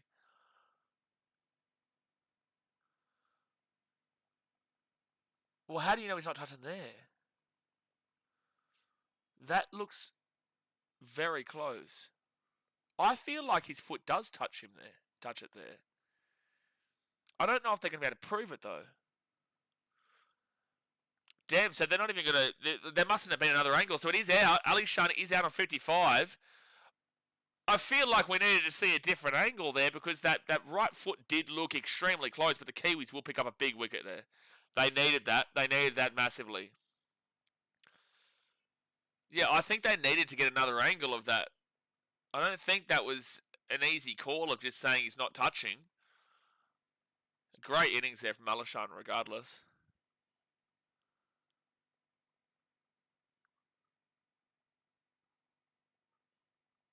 Has released the ball when the foot touches. Oh, sure, I wasn't even looking for that. I wasn't even thinking about that. I was just looking for if that foot touched. And I think his foot did touch. But I just didn't think you could prove it. But then if you're saying that he'd already thrown the ball, then fair enough. Is that the only angle they could show? I don't know, but for mine, that was extremely close. So 119 for 2 through 14.2. At least they got their wicket. Harshit will come in for the UAE. Now let's see if they can get through and not... Yeah, don't chew up deliveries here, Harshit. You need Wasim back on strike. You just hope there's no collapse right now, and you just hope that these guys like Harshit don't come in and hog the strike from a guy like Wasim who's killing it. Third up rush, we saw another they didn't get visuals for viewers, which I feel is unacceptable, but also sure. Dot ball again. We are in the 14th over. They've got 8 wickets in hand. They can just keep going hard. Yeah, absolutely. Absolutely. I really would have liked to have seen a different angle, though. Next ball. And that will be a single here, so Harshit will get off of strike. And it will be Wasim. Okay, hopefully he gets a single here, because you want to see Wasim on strike. Simple's got 150 after that batting will be sad. Yeah, they really should still be punching up around that 170, 180. They really should be. So 176 is the current score predictor. Mitchell Santner. They'll be nicked in behind. That's going to keep rolling, keep rolling. Do you go? Oh, that's going to be a misfield. It should be 2, though. They'll get 2. Okay, Harshit, please go for smack still, mate. You've got 8 wickets in hand. I saw the replay. The cushion seemed to move close. The simple guy, what we're saying now and what Shatish said, I wasn't even noticing this because I was looking to see if his foot was touching. I think his foot touches, but Shatish is saying that he's already released the ball back to Daryl Mitchell by the time that his foot comes down. So whilst his foot is up and not touching is when he's got the grab and then he's thrown it back in, and then as he's come down, the ball's already been released, so that means that it is fine. Yeah, regain the momentum is the difficult part here. Kraken has better batting performances than the entire England squad already. Yeah, maybe. Look, listen, maybe it's a shout to try and raid the UAE team like you've raided everybody else. You've raided South Africa. You've raided the Kiwis for your test captain. Maybe it's time to start raiding the UAE. He released the ball. Yeah, that's what we're saying. How do you get the green font in your name in the comments?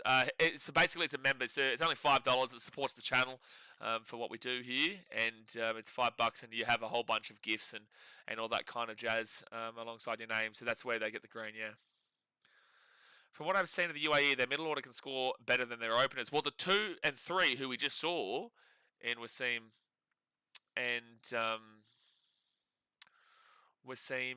Sharafu. They were their two best batters, because if you look at the batting rankings, they're in the top 100. So Alishan Sharafu is 68th, and then where's the other one? Alishan Sharafu was 68, and there was another one. And then Muhammad Wasim was equal 36th with Finn Allen. So Finn Allen, you know how good he is. Well, Muhammad Wasim is tied with him. Wasim should hit every ball from now at least. You'd hope so. So Wasim is on strike. He's on 48. Glenn Phillips, not a fan of his bowling, but he's bowling right now and will give up a dot ball there. Good work. New Zealand crushing UAE. They had destroyed UAE. New Zealand is unbeatable side. Aryan, are you watching the same game as we are? New Zealand are crushing the UAE? Are you watching the same team? Next ball. And there'll be a single. He'll be on 49. Aryan, I don't think you're watching the same game as us, mate. New Zealand haven't been crushing the UAE at all. It's a good game. Yeah, it's too early to be a Muppet Hour. There's no way you just said that. So their current run rate has dropped down to 158. There's no way you could be disappointed from what you've seen here. And that's going to be a crunch for a wicket. Harshit is gone, and that was the worry. That was the worry. Understand my sarcasm. Well, Aryan, you've got to understand that it's very difficult for me to read sarcasm and ask for read sarcasm through text. We do our best, but it can be it can be quite difficult to read sarcasm, man. But I'm proud that it was sarcasm and not not legit. But that is another wicket of Harshit, and they're trying to get themselves back into this game. But now they're back to looking at that 150. Are you able to read what you are writing? Smith says, does membership make you immune to timeouts? And Brent says we should try it. Yeah, you'll never know until you try it, Smithster. You'll never know. It's hard to read sarcasm on text, and I assume you aren't much of a regular, so we thought you'd been legit. So, Aryan has been here for the last couple of days. When did you subscribe, Aryan? It's definitely been through this. Was it the World Cup or was it the Pakistan series? I can't remember. No, so being a YouTube premium member, does that mean you get student ad revenue? No. No, that means that obviously you don't see the ads, but whenever an ad comes up, it still supports me, yeah. UAE battered slow, New Zealand will win anyway. I do agree that New Zealand still win this game, but regardless, we're just looking for the positivity, and it's been great positive innings here from the UAE. I use sarcasm. You've never used sarcasm in your life, Chris. You've always been serious.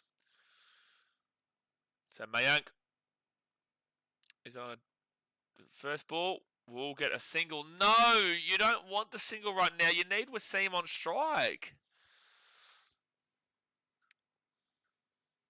You also don't get ads if you're a member on the channel, Brenton says. So 7.81 is the run rate now. You don't want Mayank on strike. It's not who you want. I usually know who everyone supports in the channel. Simple Sky, who do you support? So 16 overs, 4 overs to go. Like, Shatish is a big Australian fan. That's only because he's paid to be like that through the English CIA system. UAE shut the people. We knew that it had to come down to those two guys, and as soon as it's gone out, that you've just had these absolute melts in between come in and hog the strike and get out, you know. They needed to keep those two guys cracking down. I know they want Wasim on strike, but still some of us left have to keep rotating the strike for now. A single at the end, though. I don't know. A single at the end I wouldn't have liked there. And they will get good runs, though, there. It's going to be 2 runs. There'll be Mayank on 3. I'll take that. Why is Phillips everywhere? Because Phillips is awesome to watch, man. Phillips is great. He's my favourite Kiwi player. Seventh is 180 they were due for with 6 overs at 10 and over, but we'll struggle to get 160 now. Right now, I'd be happy with them still getting to that 150. I said 134 pre-game, so this is going to be an improvement regardless. Oh, he's chopped that one. Get Mayankov. Strike, please. For the love of all that is mighty, please get Wasim on strike. He's been on 49 for ages. 3.4 overs to go. New Zealand's the only team I have no issues with. Any players all are so likeable. They are very, very likeable, but Ravindra disappoints me in regards to his playing. Oh, it's a beautiful shot, but it'll only be a single. Ramped him, but down to Jacob Duffy. Bro saves all the boundaries and takes unbelievable catches. I'm worried if Wasim keeps not facing a lot of balls, he'll be forced to give his wicket away. Yep.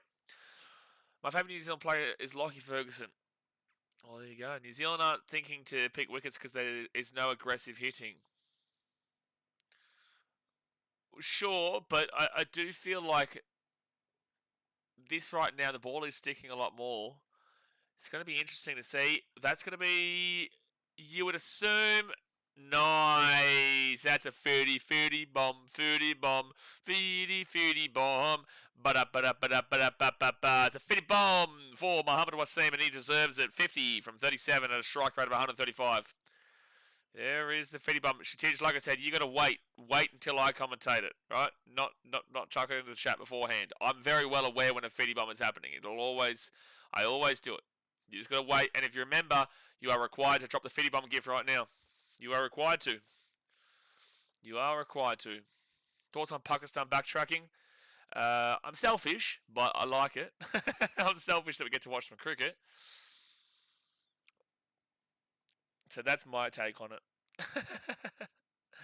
Dad says, before when you used to attend Titans games or when watching your team play any sport, do you tend not to eat even if you're hungry, or are you so zoned in the game in the moment?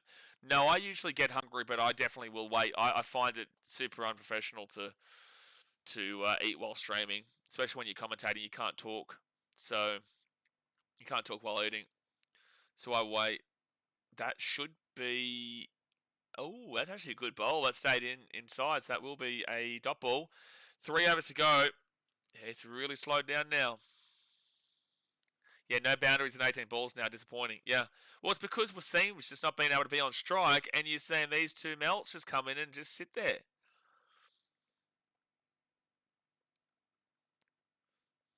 Shatij didn't even drop the 50 bomb gif. Time him out, Brenton. Time him out. He didn't even drop the 50 bomb gif. He was asking about the 50 bomb, and he didn't even drop the gif. Give him 1 minute for a warning shot, Brenton. Just 1 minute. Just 1 minute. Just 1 minute. Just time out Shatij for 1 minute. Give him a warning shot next time you put that 50 bomb. The man has streaming etiquette, bless him.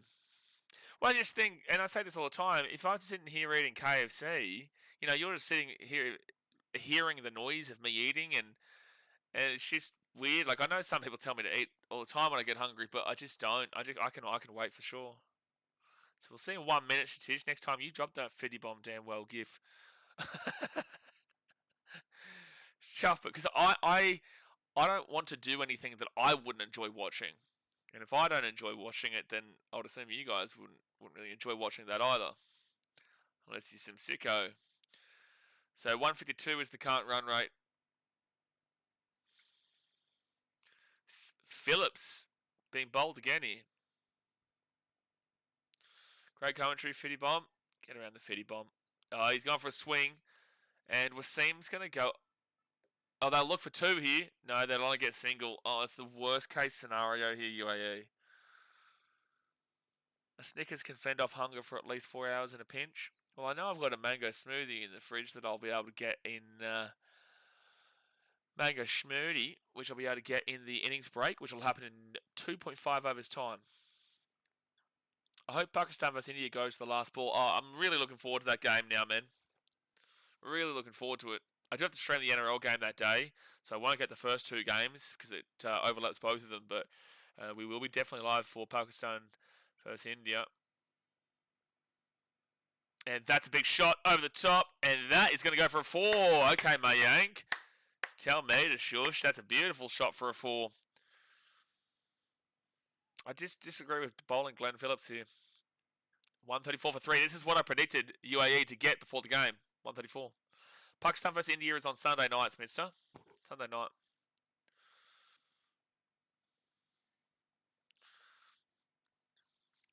That will be Sunday night. So 17.2 overs down. This is the over target with Phillips as well. Yeah, I don't agree with them bowling Phillips here.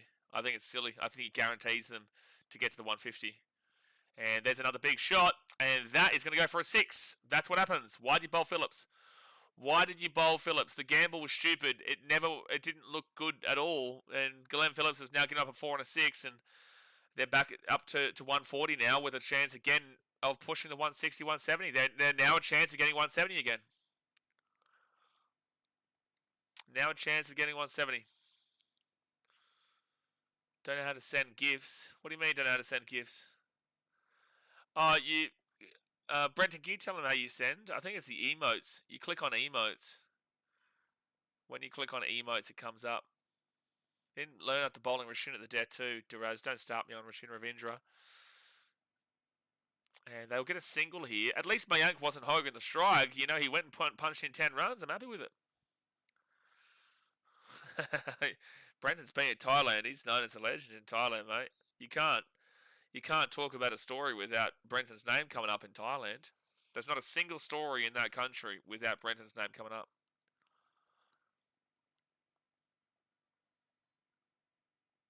Stop at the KFC talk. You're making me hungry, you bastards. Hey, there's a KFC really close to me here, actually, here in Ho Chi Minh.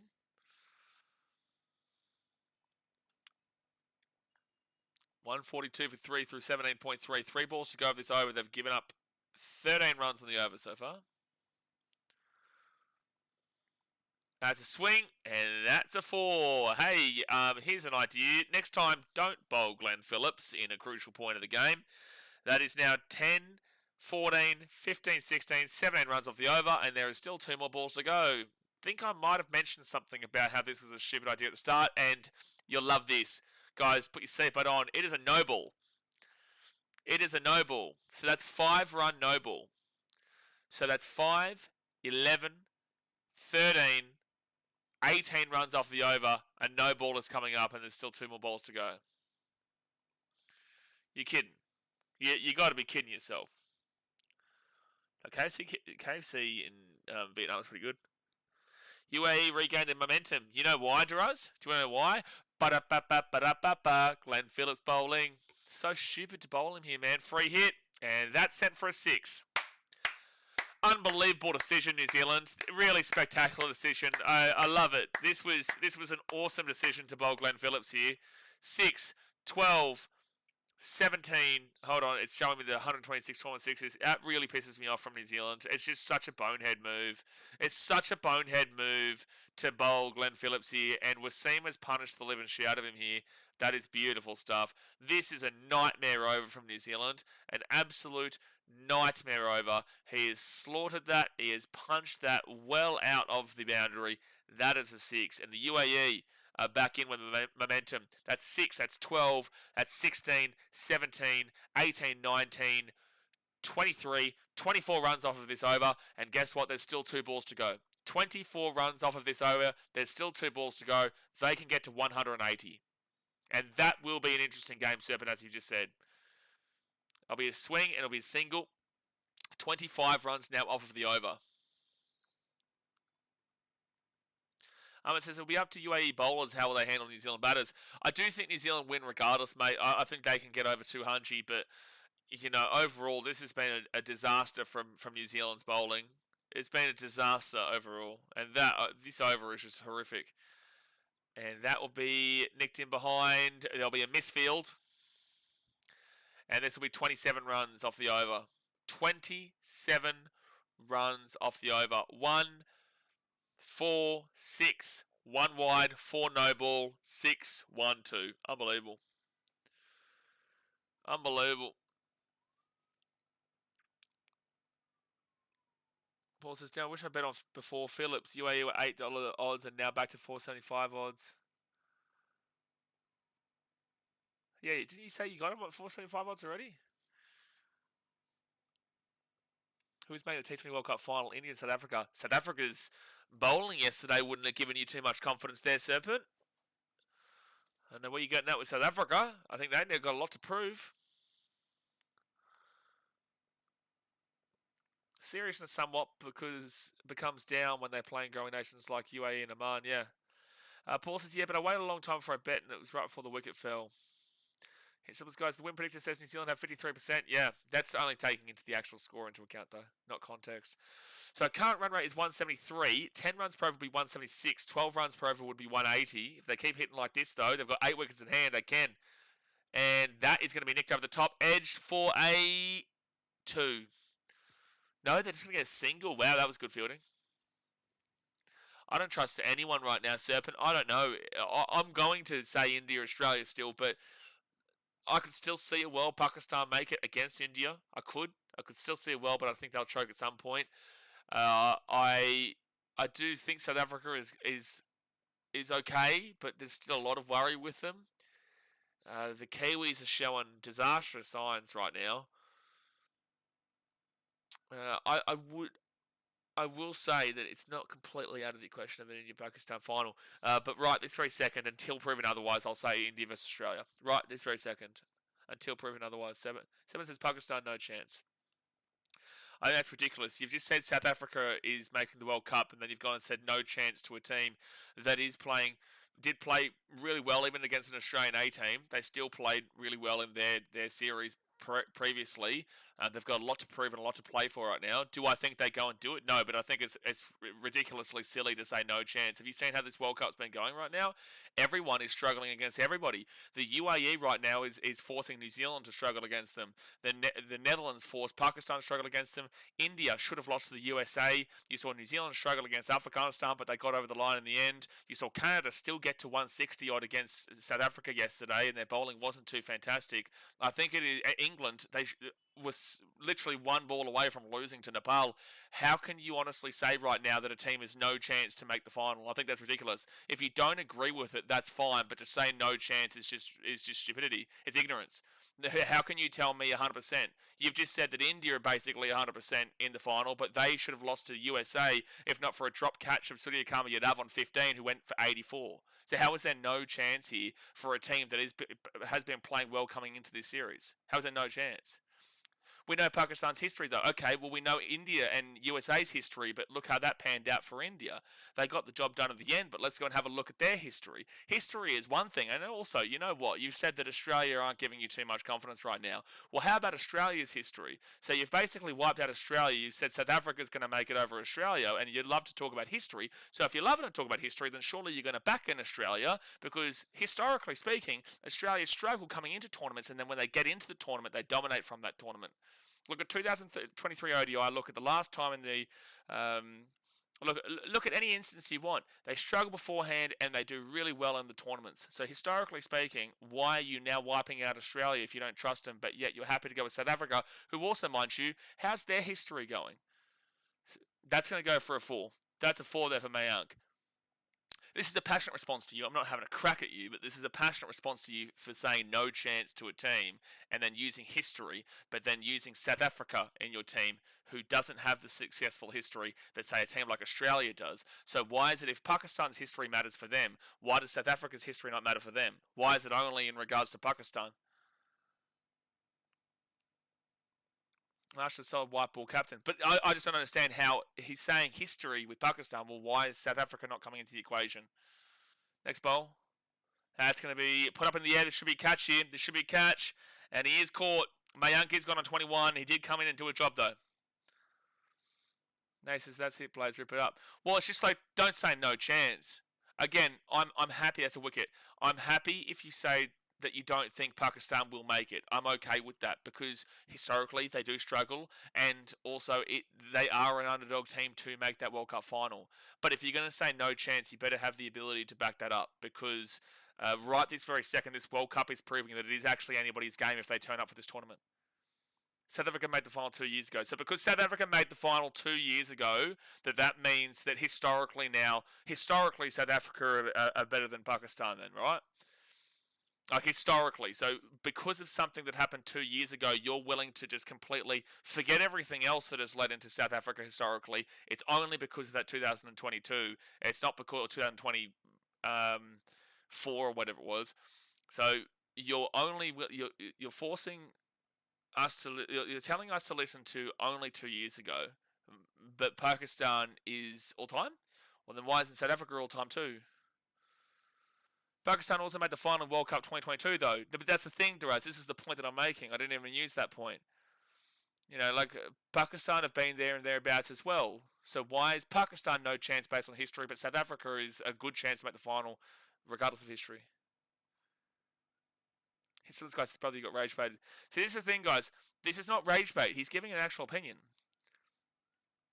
Bradman Great says, everyone had us written off after losing to Bangladesh and the Windies, media, experts, the lot, but that's when Australia's at its best. No panic, no noise, won 2020 World Cup, mate. Exactly right. And that's the thing. Am I a little bit nervous? Absolutely. This tournament so far, it's 19 overs in, 1 over to go, it's 164 for 180 still on if they hit big here through Wasim, who's on strike. I'm a little bit nervous because that was an awful series against Pakistan, but I look at it and say that was an Australian B team. They didn't have half of the guys that they're going into this World Cup on a consistent level, and they didn't even play our best guys throughout the whole 3 of the games. That's going to be a single here for Wasim. It'll be 164. It's 165 for 4. And T20 is not necessarily our priority when it comes to the cricketing format, but we know Australia don't take bilateral series as seriously as they do with the big tournaments. We know this. This is a historical fact as well. So to wipe out Australia and then use history, so they've got the most successful history of the lot. So why would we not back them over teams like South Africa? And again, I think South Africa could make the final. I don't think it's out of control to think that, but it's just the way of putting it. That will be a single.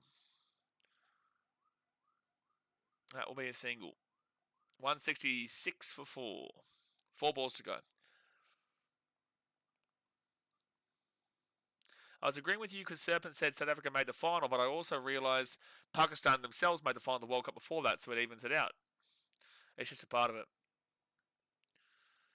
I just trust Saffers more than Pakistan. Well, then sure, say that, Serpent. You know what I mean? Like, that's a fine thing to say because that is completely your opinion. But saying this team no chance is wiping out any possibility. You're just like, well, that's not necessarily true. But if you say that you trust Saffers more than Pakistan, that's a completely valid thing to say. I don't necessarily trust Pakistan either. I don't necessarily trust South Africa either. But that is just a complete opinion. It's the no chance that I was like, I don't know if I can agree with that. Funny thing is, Pakistan's history is built on doing the unexpected by winning versus big teams and losing to small teams. The funniest thing about all this is that I think USA could beat Pakistan tonight. If Ali Khan, I think it is, who does have Pakistani heritage. But if he is healthy, does anyone know if he's playing tonight in that game? But no, to reply to Simplest Guy again, these conversations, you can see my passionate response. Serpent's not trolling me. Serpent's here quite regularly. I know Serpent's not trolling me. That's his opinion. A 6. A 6 for Sahib. Sahib with the 6, and they're 173 for 4. This is a great total for the UAE, man. Very good total. When you hear long enough, man, you do get a good read for it. You can tell when someone's rage baiting, man. You can tell when someone's having a legitimate conversation. Serpent's not trying to troll. I'm from Sydney, mate. What about you? I'm from the Gold Coast. I'm in Vietnam right now, but I'm from the Gold Coast. Pakistan have the ability to beat teams. Have the ability to bad teams like USA and Zimbabwe, which we saw past 2 World Cup. That's a big shot. He's out though. Sahib is gone. He has been caught by Glenn Phillips, and you know he was catching that when it went to him. Shut up, Brenton. That is a wicket of Sahib, and it's 173 for 5 with 1 ball remaining. Pakistan have the ability to lose to bad teams like USA and Zimbabwe, which we saw past 2 T20 World Cups. Sure, Serpent, but historically South Africa are not a successful team, and also we have seen all teams in this World Cup look like extremely close losses. India is more of a should have lost to USA than it was Pakistan should have lost to Netherlands. Very close, both of them off of drop catches, but USA lost by 29 runs. Surya Kama Yadav was the only one who scored runs of note. He was dropped on 15. He got 84 runs. That is 60 runs more. They lost by 29. So yet you're happy to go with India and discredit Pakistan, but yet you've just said USA is a bad team. Well, then why aren't you criticising India more for should have lost to the USA if it wasn't for their inexperienced fielding there of dropping that catch? You've just said that USA is a bad team. India should have lost to that bad team, even though USA have shown a lot more positivity going forward and might show some good signs tonight as well. But the fact of the matter is that catches win matches. They dropped one catch. They actually dropped multiple catches in that game. India should have lost. They didn't. But why aren't you criticising that? And why are you still happy to go with India? But yet use it against Pakistan. Do you understand what I'm saying here? That Phillips over really has propelled the score over 150. Yeah. Well, it was 27 runs on that over. They're at 173 now. So, yeah, they would have been at, 146 or something now? That's going to be put up in the air, and that's going to be gone. Afran will go on the final ball with a golden duck. 173 for 6 is what the UAE set as a target. I do think the Kiwis should win this game, but it'll be interesting. It will be interesting what the Kiwis do. Yeah, don't forget to hit the thumbs up and subscribe if you're new around here, guys. That is the end of this innings.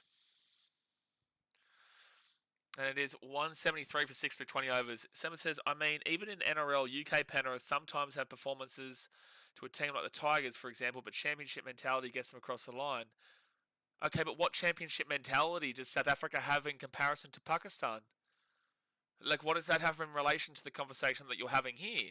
Sure, 100%. You know, like, Penrith... We're not seeing teams go undefeated in a competition. You're still seeing primetime Melbourne Storm losing teams. You've still seen prime Melbourne Storm knock on win back-to-back premierships. The Panthers, they lost to teams like the Tigers and whatnot throughout their 4-year dominant stretch. You know, we saw the Broncos look absolutely horrific at points of last year. You know, but at the end of the day, they won. So, okay, sure. But how does that help your argument? How does that help the argument? Paul says that's a disappointing end. That ball was there to smash for 6 and he got caught out last ball. Sure, but he's one of their back-enders. He is one of their back-enders. Talking about India. Okay, so you're talking about India with that one. Okay, but again, yeah, okay, you're using that with India, and that's fine to use with India. But I'm trying to... Now, what was I trying to say here? You're using that... with India. You've got that to back up with India, but also India aren't actually that successful overall as much as they should be in cricket. Like, if you actually go through their history, historically speaking, they're bottlers when it comes to finals. Like, they are bottlers when it comes to the big stage. I still have nerves and thought process right now. 2023 World Cup ODI in Ahmedabad is a perfect example against Australia, who also no one gave a chance of that series. No one gave a chance for Australia to win that 2023 ODI World Cup final. And we absolutely whooped the living shit out of them in Ahmedabad. Whooped the living shit out of them. No one gave them a chance. And yet they went and did it. If you go back through historically of India, surely you would actually be less hype about them based off of your thought process that history is important. History is an important context to consider, but I don't agree that history should be something that you should be completely banking your opinion on in regards to a team. And again, even if you are banking on it, Pakistan and South Africa both have unsuccessful history. And arguably, you'd say Pakistan actually has a more successful history than South Africa across all formats. So this is why I'm responding like this. Ahmed says, I said Aussies are favourites to win the World Cup despite India. No one is a wrong word. I don't think that Australia's are favourites. They're not statistically favourites at all. But I can see why people would fancy them still. Who would I put my money on at the moment? I would still put my money on India. I still would do that. But there is an absolute stipulation with that, and that's saying that when it comes to the crunch, when it comes to the big moments, late on in tournaments, they have commonly shown a ability to choke under the pressure. They're not a big pressure team, India, because the reason why is because the pressure is such a cauldron with India. There is 1.4 billion people in their country and many more around the world. There's 1.4 billion people in India that are relying upon your result. and the pressure does get to them. That is a lot of people. You know, Australia doesn't have as much pressure as you think. They may have pressure from, say, other nations like your Indias and your Pakistans and your Englands and whatnot. You'll get pressure from them, but you're not really going to get pressure from Australia because not many people in Australia give a shit about the T20 World Cup. They don't even think about this T20 World Cup right now. They don't even probably know that it's on right now, for the most part. So the pressure isn't actually with Australia, and that's a benefit. That's a pro, and that's why they're able to really largely go undetected. The cricketing community, like myself and you guys, we obviously know, but other Australians, most Australians, don't know a single thing about what's happening right now and couldn't tell you who we play, couldn't even probably name you half of the team that we've got in this T20 World Cup because it's not cared about in Australia. So it's a positive and it's a benefit for Australia that we don't have a massive population in general, but also that population of 26 million, which you dwindle all the way down because not everybody cares about cricket and they only care about it during the Ashes, you dwindle it down massively. There's not much pressure on Australia compared to a country of 1.4 billion, or I think 350 odd million with Pakistan. You know, and England are a similar mindset to Australia where they think about football. We have our rugby league and AFL. Theirs is football, but cricket's not our number one sport. It's like a religion in India. So that's why the pressure is so high for India to win all these tournaments, because everything goes into it, especially the T20 World Cup. That's why I said if India do not win this World Cup, it is the most disappointing and the most excruciating loss of all time in this sport, because they funnel every single bit of their financials into T20, the IPL, the growth of the game in regards to creating the most dominant T20 team that's ever been seen. You've seen their test regress, you've seen their ODI regress, you've seen their T20 be pushed and pushed and pushed. So now they've got the World Cup in India. It is here. They've got everything going their way. It is in their country. They've got a primetime IPL right now. They've got all their money going into it. They've let the other formats suffer. They have to win this World Cup. And if they don't, there's the pressure. That's the pressure right there. There is so much that goes into this India tournament. There is so much that goes into India overall. And again, historically, they are known for these chokes. Ben says, anyone can win, but I get everyone can agree on who is going to be the player of the tournament. Yes, that's going to be anyone whose name doesn't rhyme with Smen Nugget. Yes, anyone whose name doesn't rhyme with Smen Nugget. Oz said their B bowling lineup to CTSA had a day less preparation for CTSA? Had a day less preparation for semis in India stayed in... Oh, okay, yeah, I get what you mean. For semis in India stayed in one place the whole time. Yeah. I know about Oz since the 2015 World Cup. I know they handle the pressure well in big tournaments. Yeah. Because we don't have as much significant pressure on Australia as, say, an India team does. But the pressure that we do have, they are able to... they are able to put on a good show with it. Now, Australia's not going to win every single time, but they've got a better chance than most of winning more often than not. India should be what Australia do in cricket. India should have the success of Australia. 100%. I love how Indians complained about the Oz media not surrounding the Australian team in the airport and saying, oh, look, Aussies don't even care after the 2023 World Cup final. Because that is the case. People didn't even know that ODI World Cup happened. People, I would say a majority of Australians had no idea about that ODI World Cup, and they absolutely had no idea about the impact of what happened with Australia beating India in Ahmedabad. They may have seen it while they're watching the news, cooking some dinner or something like that. Comes across the news, Australia win the ODI World Cup final, and they're like, oh, cool. You know, that's how Australians will think about it for the most part. It would have come across the news at 6 p.m, and they would have seen Travis Head goes and absolutely smashes India into oblivion to win one of the greatest ODI World Cup finals of all time. They would have seen that. They would have seen it for about 5 seconds, gone, oh, that's pretty cool. And then they would have moved on with their lives. It's not that much of a care factor for Aussies. Whether you like it or not is another different, is a question in itself. But that is the case. That is a fact. If it was against England, more Aussies would be aware. Absolutely, Serpent. But it still wouldn't be massive.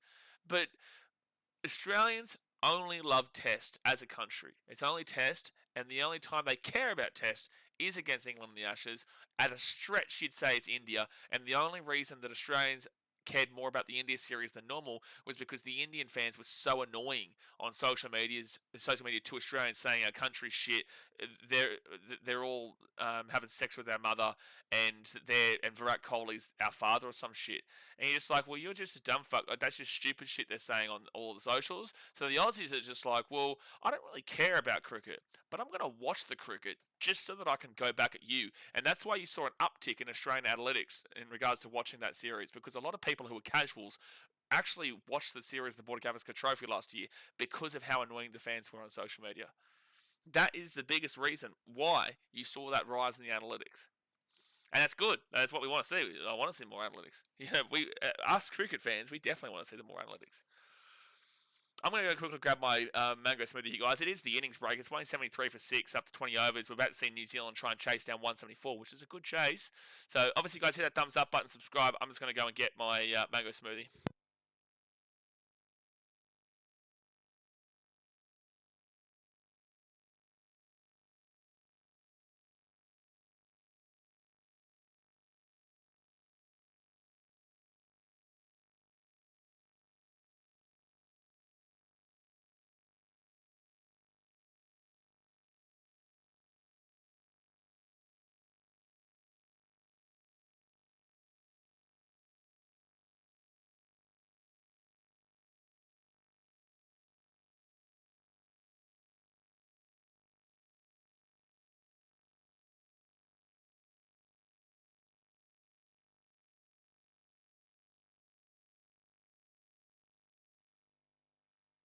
Lagan says, a mango smoothie, you need a tiara with that too? Absolutely. Get me a tiara, mate. Mango smoothies in Vietnam are the shit, bro. They are the greatest. Where is the coconut coffee? Might have a coconut coffee later. Brandon, may happen. That's the beauty. That's the beauty. Can do what you want. Mango smoothie in Vietnam might be the greatest that ever did great. By the way, Muhammad Wasim not out 66. Take a bow. Take a bow. If I had ample money, I won't care about money losses, but if I'm poor, I would care about every penny. Sure. People think World Cup is big because we don't win, we choke at pressure moments. 100% of it. Dressers like Australians would know, they wouldn't be like, oh gee, let's stay up and take too much stress. If we win, let's celebrate. If we lose, who cares? Move on. We have we have enough trophies. They don't even think like that, but some people would be like that. Durian smoothie's not bad. That's more Thailand though. They do have it here, but it's more Thailand. Nothing beats Southeast Asian fruit. It's pretty good. I definitely prefer the watermelon in Fiji though. Watermelon in Fiji is unbelievable. Mango here in Vietnam is pretty spectacular. Aussies don't care because they win so much. It's not even that. Aussies don't care because our main sport throughout the year is rugby league. If you're in Queensland, New South Wales, ACT, or AFL if you're in Western Australia, South Australia, Victoria kind of deal, and Northern Territory is split. But we are invested from February until October, November for AFL and NRL. NRL goes longer because of the Rugby League World Cup and whatnot, and internationals. But from February to November, no one gives a shit about cricket in Australia. But then they'll care about it for December, and then you'll see them peter out over January. December, they'll all care. Well, not everyone, but a lot of people will care.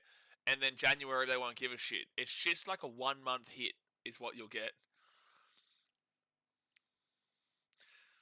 Draz has watched a few hours of bloke previews on teams. Damn, Timmy has South 2-3 and Hammy Sharks 11-12. Wow. Sharks 11-12 is a bold take. Separate says, Blaze, how's the hospitality in India? In Reels, I see foreigners saying Pakistan, they don't let you pay for anything. Haven't seen that. Wouldn't be surprised, but I think it would depend on where you go. I wouldn't want to do that because I don't know, they don't have money. So if people are doing that, like, sure, appreciate the hospitality, but I know you don't have the money.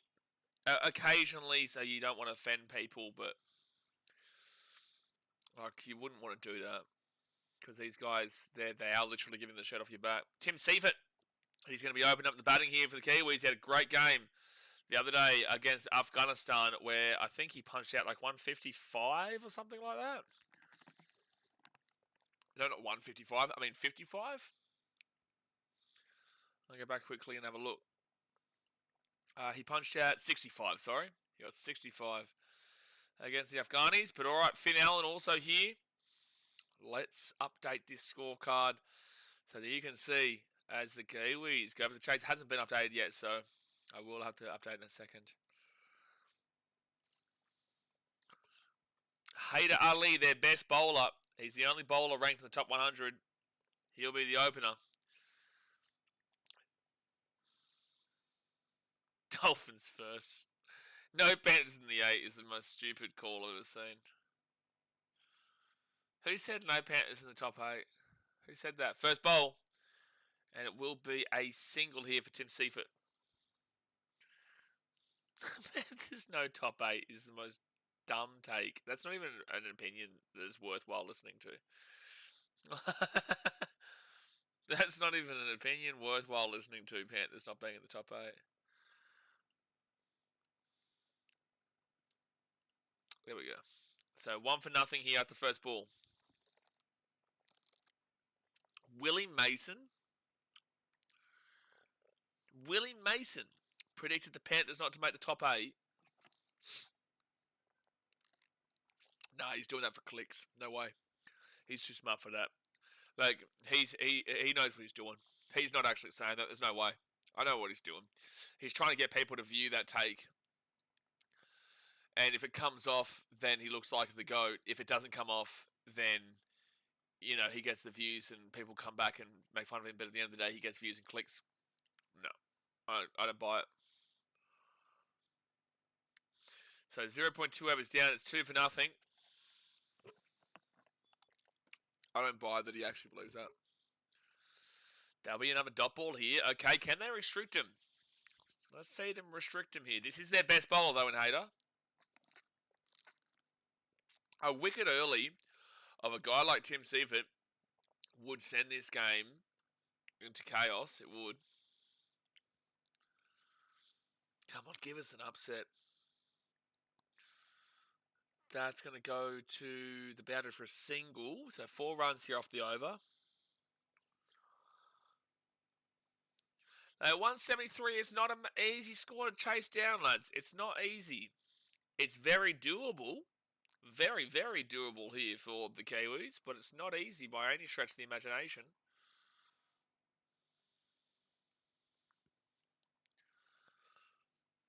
Next ball. And that's going to be a dot ball. Dot ball. Great start so far. Just the 3 runs, sorry, off the over. Swear I didn't. Willie Mason have beef with Gamble somehow. Oh, no, I know about that, yeah. 174 is tough to chase, but New Zealand did chase 180. Like I said, they should be able to do it. They should be able to do it. But it's not easy to chase. Next ball will be a dot ball. Great over from Haider. I'm not a hater of Haider. I'm a lover of Haider. That is a great over, and it's just the 3 runs off it. Don't you just wish that you could bowl all 20 overs? Maybe I need a mango smoothie. Brother, these are the shit in Vietnam. They are so good. Don't forget to hit that thumbs up button. Subscribe if you're new around here, guys. Got 19 overs left here to see a miracle happen. So today's milestones, Tim Seifert needs 3 sixes for 100 T20 I6s. Finn Allen needs 5 for 100 T20 I6s. And Santner needs 30 runs for 1,000 T20 I runs.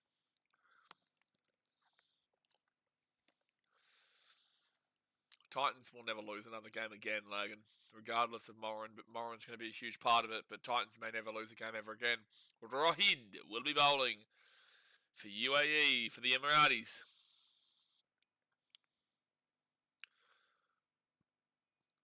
Rohid. No, it completely depends in regards to hospital. Well, actually, no. You know what? I'm going to say the hospitality in India is amazing. In Delhi, when I was in Howard's Cars, the place that I stayed was... I stayed at 2 upper echelon hotels in Connaught Place area. But I also stayed in an Airbnb in Hales Cars. That's a dot ball. Good start. Good start here for the Emiratis. I stayed in an Airbnb in Hales Cars. That was really good. He had the guy who was the Airbnb host. He had a restaurant downstairs that was a hippie. Like, they were definitely smoking weed in there. It was a hippie restaurant. Had some great music, great vibes and whatnot. Food was okay, but the hospitality there was really good. And then the hospitality in Agra was fantastic when I stayed at an Airbnb. Again, Agra I wouldn't stay for longer than a night again, but the overall being there for the 4 nights, I was really glad with where I stayed because they were really nice people. And he organised my ride to Jaipur, and then we had to deal with a muppet in Jaipur, real big muppet. His name I think was Shatish or something. I had to deal with some just gee whiz. He was really rude and abrasive to me. Didn't have an elevator. That was the biggest problem in Jaipur. One of the places I stayed in didn't have any interaction at all. I stayed in a really nice 5-star hotel that had the peacocks and whatnot at your front door of your hotel room in Jaipur. That was cool, but you expect great hospitality there because you were paying for it. And then Udaipur was incredible. The guys that worked there, that's up in the air, and that is going to be slapped for a 4. That will go with the boundary from Finn Allen. And there's the first boundary of the New Zealand innings. Udaipur was the best fun I had throughout the entirety of the trip. Dream Yard Hostel in Udaipur was just unreal.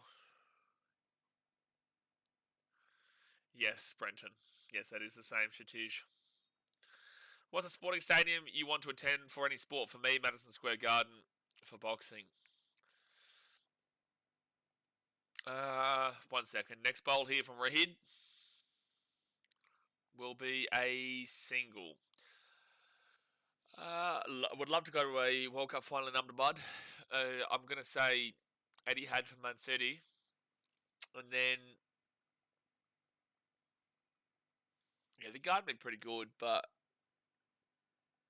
the Bernabeu would be the one. Where is Shatish?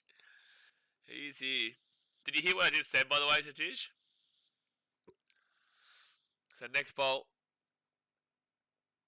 Up in the air. Oh, gone leg side, and he will go for a boundary. Had to get it over the fielder, and he does. This is 10 runs off this over. 10 runs off the over. I rate Optus. Why has he been timed out for that? I rate Optus Stadium for Scorchers games. Like, yeah, again, it's him talking about Buddy Perth, but why has he been timed out for that? Robert says, love how I pop onto YouTube and Blaze is streaming some shit. How are you, Blaze? How was the jellyfish? Nah, jellyfish was alright, mate. No, we're streaming all the T20 World Cup, man. So if you ever watch any of the World Cup games, we're here. Tomorrow, Australia play our first game against Ireland, but the UAE have put on a good fight against the New Zealanders here, but now they've given up a good amount of runs in this over. That's another 4 from Tim Seifert. And there'll be 4, 8, 12, 14 runs from that over. 14 runs. So no, all throughout this World Cup, man, we're here. And we've got Rugby League, obviously. 1 game Thursday, 2 games Friday. About 100 games on Saturday, 4 games on Saturday, and then a game on Sunday.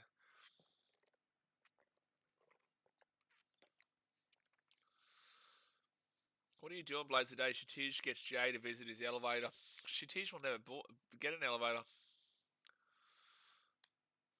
Heard enough of it. Yeah, but I think Jay's actually learnt this. He doesn't actually, if he's heard enough of something, he doesn't time him out now. Sometimes he'll just remove the comment so that no one sees it, but like they don't actually get timed out. 17 for nothing through 2 overs.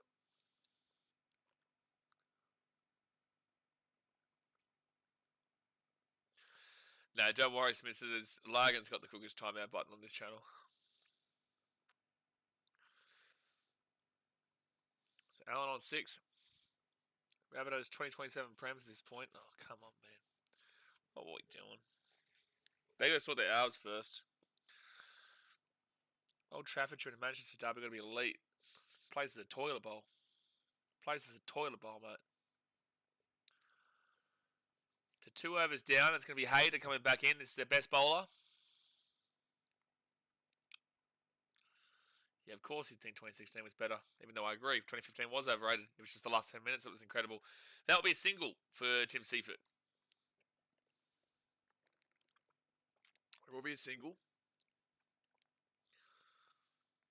Extremely quick starter. Striker have 220 plus versus off spin and leg spin. Don't forget, after this game, guys, we have a big game between Pakistan and the USA. We usually have quite a few people around for the Pakistan games, so I definitely will need you. Just in case it gets Larry in the chat, you know? Just in case it gets a little bit Larry. Oh, I'm going to open this up now. It's night time, so the light won't impact, and I can look at the beautiful Ho Chi Minh. Beautiful. El Clasico of cricket for that one. El Clasico of cricket? What? Sure, great. 173 for UAE, but if we bat first, likely post 215, big bat track. Hey, Dan, I said this. But before I realised that obviously that New Zealand had lost the toss and UAE decided to bat first, I was saying that I would have expected 220, 210, 220 for the Kiwis. But with that being said, we have expected that from a lot of teams so far in this tournament, and they haven't gone and done that. I definitely think this was a bat first pitch, but obviously they did lose a toss, and that's the problem. The Pakistan vs Australia A series that we just recently saw would have been very different if Australia had won one single toss. That was a clear bat first pitch, and obviously Pakistan won all the tosses and were able to bat first and then suffocate the living shit out of Australia. I still think that the Kiwis win this game, but 173 is a good score here for the UAE. They are ranked 19th in the world. They are an associate nation. At the end of the day, they're taking this as a massive positive regardless, and we can say that if you won the toss that you would have put it 215, 220, and I would have been happy to say that with also saying, though, that we thought India would get 300 and they struggled to beat the USA and should have lost. The Netherlands should have beat Pakistan. Nepal were one hit away from beating England. And we saw Afghanistan put on a good show against New Zealand the other day, despite New Zealand comfortably winning in the end. That's going to be a single. So there is a lot of things that go into it, but I'm not going to disagree with your actual statement there that they would have probably hit 215 or so. Duraz says that could be the stream we see Shatij explode on his Pakistani rivals. Oh, India vs Pakistan on Sunday. Yeah, it's going to be wild. It's going to be wild, man. I'm looking forward to that stream. So Finn Allen on 8, Tim Seifert on 13, 21 for nothing. Through 2.5 overs. Surely, even as a Kiwi, Dan, you've got to respect what the UAE did, though. With the guys that they have. Like Wasim, that was really good. Ali Shan, very good. 22 for nothing through 3. So they are... This game is actually quite interesting right now. Obviously, UAE need a wicket, but this game is actually quite interesting if you're looking at the run rate specifically early doors. Early doors.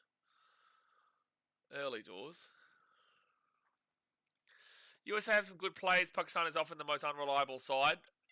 Yes, but what we've seen in this World Cup has been immense. USA have some decent players, but if they catch Surya Kamiyadav on 15, he goes for 84, they lost by 29, they win that game if they catch him on 15. So I don't think that you would believe that USA have a good enough team to beat India, but they should have. They should have. We've seen a lot of surprising close results so far. We haven't seen that underdog victory just yet. Potentially here today. I know you don't want to hear that. Don't think that happens today, but potentially. It's potential. Junaid. He'll come in for a bowl for the 4th over.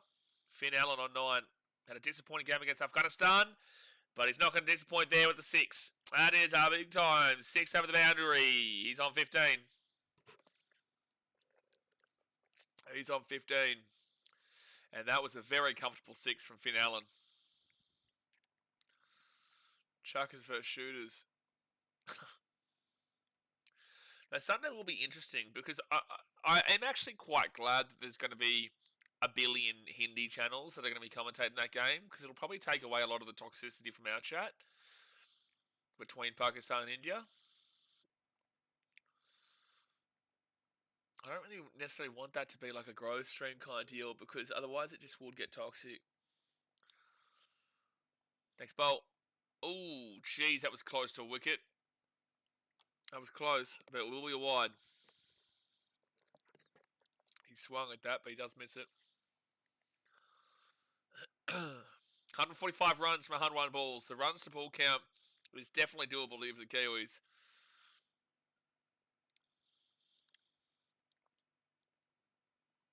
But this will be interesting to see how they can try and slow the Kiwis down here. This is the UAE's first match of this tournament. Junaid will be a dot ball. Good stuff. He's fighting back from his early six. Fighting back for it.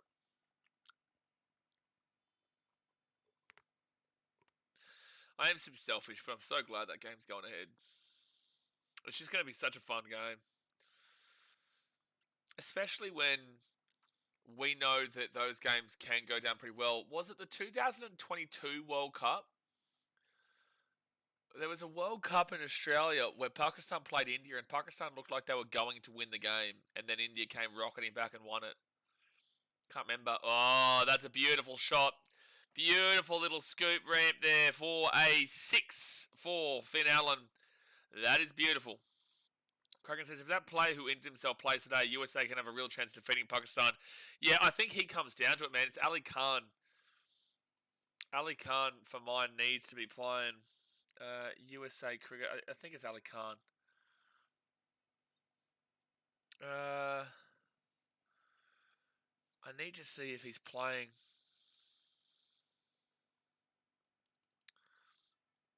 Cricket. If he's playing, it'll be massive. So for the USA, they... Oh, hold on. I can't see yet. Does anyone know if he's in or not? We're talking about, for America, Ali Khan. Maybe if I Google his name. Because I know he obviously couldn't bowl because of his groin. News. Ali Khan rocks the women's Ruby Diamond brooch. That's somebody else. Ali Khan, USA. Spirited USA seek Pakistan's Cup after opening day. I'm pretty certain he is. Jeez, apparently he's been really searched because he was the guy who bowled up a Sheikh Sharma for a golden duck.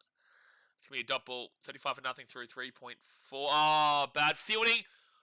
Nearly ended up being a run out. A misfield. Nearly ended up being a run out, but it will be a single. Oh, yeah, Nepal was incredible. 4-run loss to England was nuts. Pre-match 15-1 dog. Fave going to final over. Probably the best associate nation. Look, it was really good, but I disagreed with them not going for that single on the second last ball, man. They wanted the 6 with their prime time Lakesh rather than having a chance of a 4 or a 6 with their, not their best batter, but at the end of the day, more chance of a 4 to go to the super over rather than having to get a 6 through Lakesh. So I would have liked them to have played that a little bit differently, but I know it's not easy for them in those pressure cooker situations to understand. Next ball. That will be a dot. Oh, misfield's going to go for a 4. That should have been a dot ball, but it's a misfield that will go for a 4, and you can't give away freebies like that, man. That is awful stuff. So off of this over, you've seen a 6, a 6, a 4, a 1, and a wide. 12, 13, 17, 18 runs off this over. It's not been a great over anyway, but that 4 misfield is just absolutely horrific. Horrific stuff.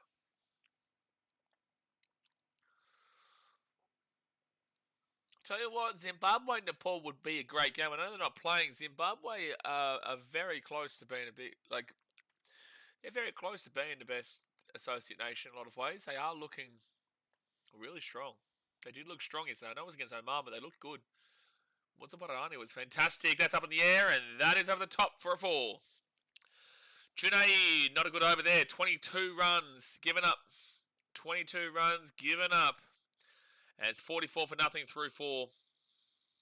To be fair, this is there or thereabouts where the UAE was, but I'm just a lot more convinced that the Kiwis will just be consistent throughout.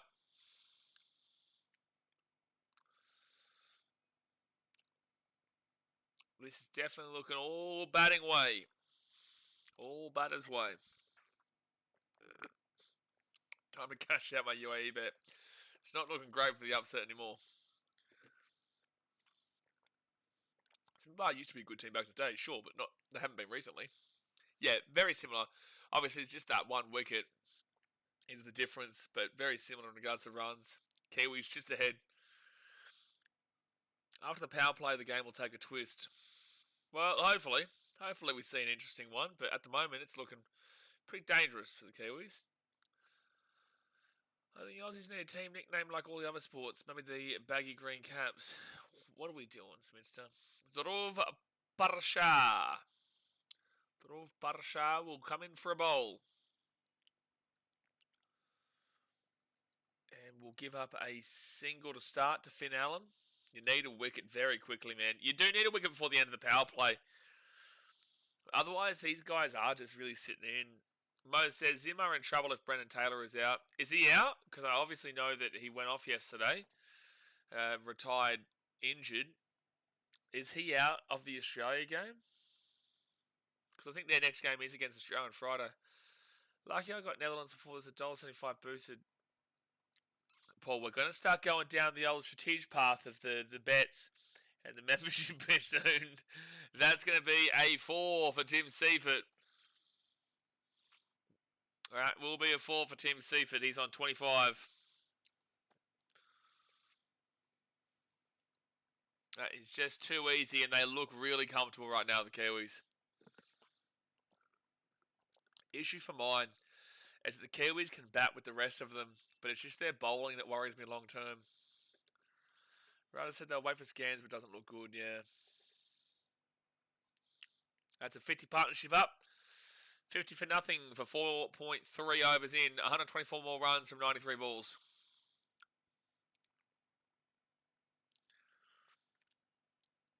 Current partnership of 50 from 28.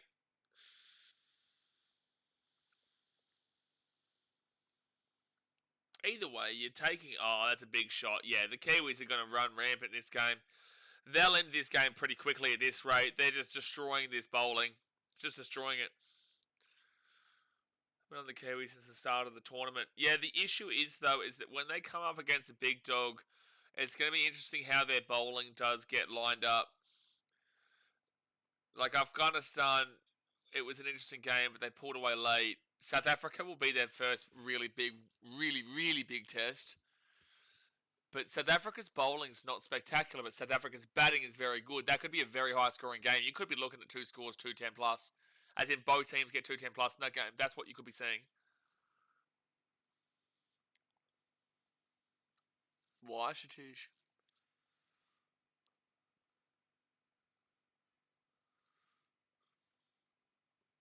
Best balls per 6. 8.7 for Finn Allen. Abhishek Sharma from India, 7.6. Andre Russell, 7.2 for the West Indies. Evan Lewis from the West Indies with 8.7. And they'll smack that through for a single.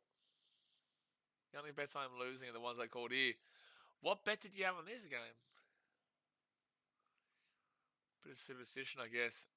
Oh, yeah, blame us, mate. Yeah, blame us for your bets. 5 overs down, it's 58 for nothing. 116 runs needed from 90 balls. UAE are very desperate for a collapse right now. That is the only way through. Required run rate 7.73. Current is 11.6. Every time someone's on camera, someone's always holding up the 4 or the 6 upside down. I don't think you can hit a 9 in cricket. I don't think you can hit a 9.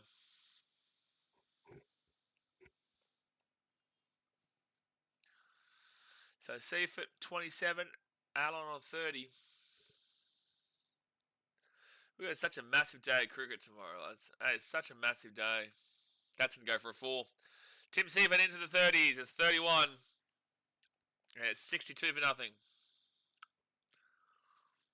This has been a huge power play. Huge power play.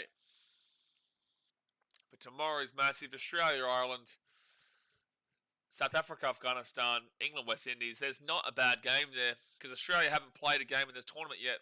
And I'm Australian, so you'll see a lot more hype on that stream too.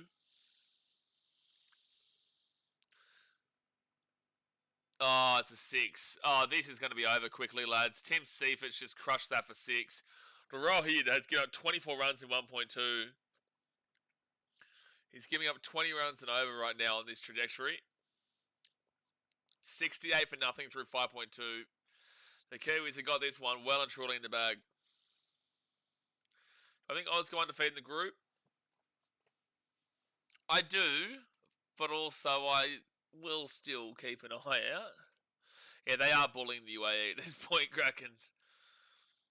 Promising game we thought at the innings break. Did look like it was promising, but the UAE's bowling just hasn't been good enough. But at least their batting showed some positivity. UAE 22% on the win predictor. Forget that.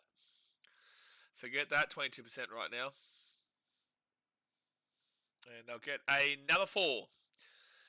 Tim Seifert on 41 from 18 at 72 for nothing through 5.3. 291 tournament 4s. This is looking like it's going to be over by the 14th, then well over.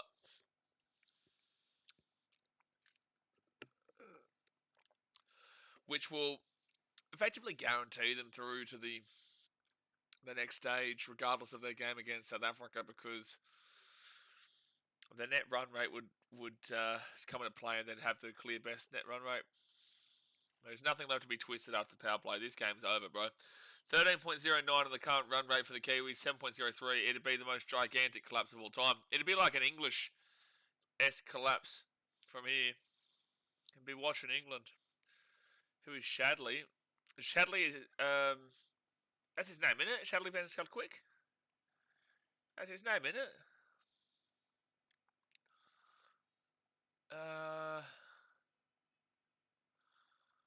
Isn't that his name? It is, yeah, Shadley Van Quick.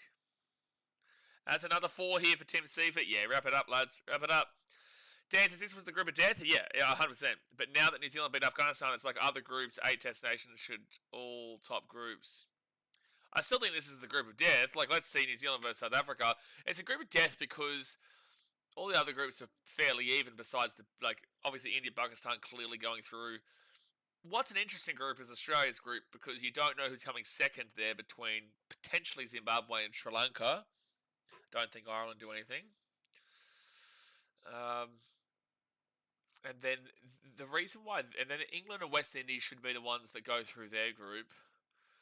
But this is interesting because you don't really know until South Africa, Afghanistan tomorrow who's going through. Because if Afghanistan beats South Africa, then it will come down to if South Africa can beat New Zealand / net run rate for those two.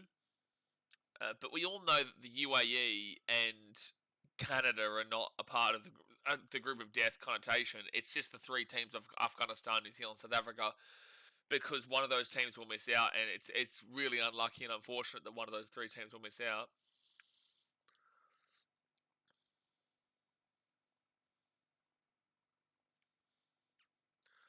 Rahid has given up a 4, a 4, a 4, a 6, and a 1. He's given up 33 runs in 1.5 overs. It's 77 for nothing. The Moguls in the Winter Olympics. Looks like a good way to have a bad back at the age of 30.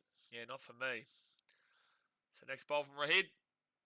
And he will give up a single. So 34 runs off of 2 overs. He's given up 17 runs and over right now. Yikes, 96 more runs needed from 84 balls. 6 overs down, guys. Hit that thumbs up button and subscribe. 6 overs down. Okay, yeah, enough of that, Duraz, man. We speak English here, bro. This is an English-speaking channel, so enough of that in the chat. But anyway, so it's 78 for nothing through 6 overs, and the Kiwis are looking like a pretty easy roll through is coming up. Pretty easy roll through. Duraz, you're just lucky Jay's not here because he would have timed you out 5 minutes already. he'll be here. He'll be here at some point over the next couple of days, but he's just got a bit going on right now. Chris says, I would Homer Simpson the Moguls all the way to the bottom. Not the point, Duraz. I'm timing you out for 5 minutes just for the fact that you replied like that. I'm literally just timing you out for 5 minutes just for the fact that you replied like that because you know exactly what we're actually saying. So we'll see in 5 minutes. Sundar is Washington, mate. Sundar, Washington. So 13 run rate. That's a 13 run rate. 6 overs gone. Seaford on 46 and Allen on 31. And Allen will be on strike. Never bowl roll hit again. Yeah, look at that. The spike has just been massive here in Chennai for New Zealand. They were underneath at one point where the UAE was, and then they've just gone whooshka. Just gone whooshka and still haven't lost a wicket. Could they win this by 10 wickets? It's entirely possible. Yes, Duraz has been timed out. Because he knows it's an English channel here. I actually want one of these guys to get out because I need to see Roshan Ravindra. He's been so disappointing. I need to see him bat and bat well.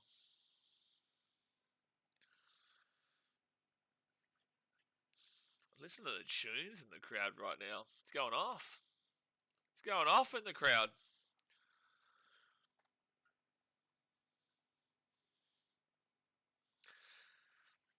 Also, don't forget, if you're a Kiwi fan, we do have Kiwi fan-inspired merchandise on Redbubble. It's in the description. Go check it out. Just proper Kiwi cricket, baby. Proper Kiwi cricket. I should have actually used this period to go to the bathroom, but this game will end probably within the next 40 minutes. It probably ends in the next 40, so there'll be like 45 minutes break in between this and the Pakistan game.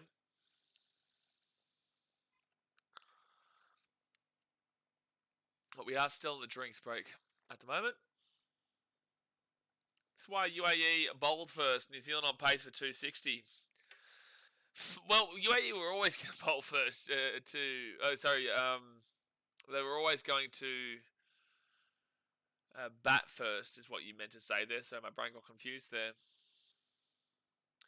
No one has ever had any concerns in regards to the New Zealand batting. New Zealand have good bat. Oh, their fielding in UAE is horrific.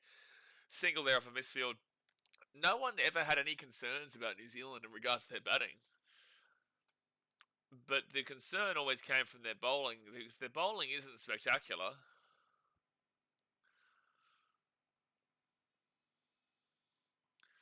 Now you're baiting me into commenting something which will probably time me out. Yep. That will be... No, that's going down. That's going down. They might review this, but I think that's going down, and the umpire's agreeing with me. They might review this out of desperation, but I think it's missing. I think it's missing, and they will think, and they're going to review it out of desperation. I think this is a desperate plea. The umpire's smiling because he knows this is going down. The umpire called not out, and we've all called not out, but they're desperately just trying to get something to go their way. Yeah, I'm pretty certain that's just going down, man. It's also very close to the bat. I don't think it hits the bat, though.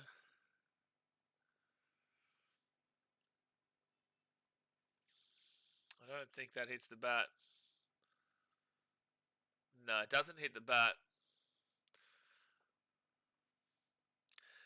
As we all know, this is just a desperation review. Nothing's gone their way. They're struggling to get any kind of momentum right now, the UAE. Both these guys are still in.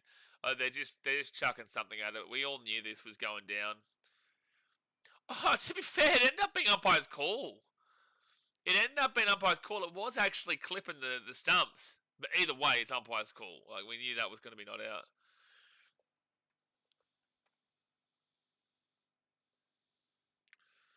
So 95 from 82. Why is Spitzer going at the mods? What has Brendan done to you? If you're asking about Duraz, I timed him out myself.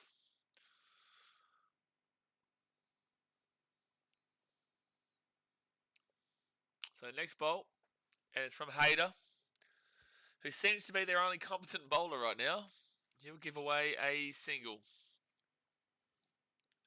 Yeah, what is he crying about though, Brenton? What's he having a crack at? I don't even know what he's having a crack at. Yeah, very lucky UAE not to lose this review. Review's not really going to matter though. Like, they don't lose it, they keep their review, but reviews aren't really going to matter here. It's Pretty clear who's going to win this one. And that will be a doppel. Hayder's a good bowler. It's just too bad he's their only bowler. If they had Hayder time 20, they might win this game. Probably would win this game.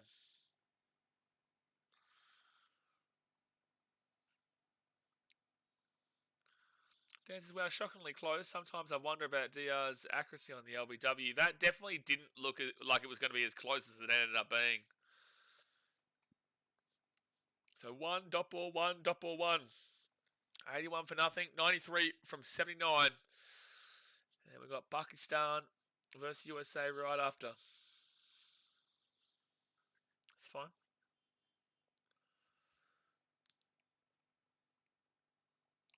Tim Seifert opens up on it and goes for a 6. Does he have the distance on it? It doesn't have the distance for a 6. It will be a 4. He's lucky there's no one there on the boundary, but it is a 40 bomb, 40 bomba, 40 bomba. 40 bomb, 40 bomb, 40 bomb. Tim Seifert carries over his BBL form into the World Cup, and he's got 2 50s so far. He got a 65 against Afghanistan. He's got 51 here. 65 and a not out 51. Tim Seifert's having a good World Cup at the moment. It's just too easy for him, man. It's been really comfortable innings. I don't think there's been a single close shout. That's not a fitty bomb. The fitty bomb is this one. This emoji is the fitty bomb gif. I got a damn mocha, not a coconut coffee, but it will do. We'll get you through, especially with the big game coming up next. That's the fitty bomb gif, Shatish. That is an easy shot over the top for a 4 from Finn Allen. He's on 37. I still don't rate Finn Allen overall too much. He's very inconsistent. He's had some good BBL knocks as of late, but so inconsistent. Yeah, well, he got out for 1 against Afghanistan, and now he's on 37 not out. So that proves the point.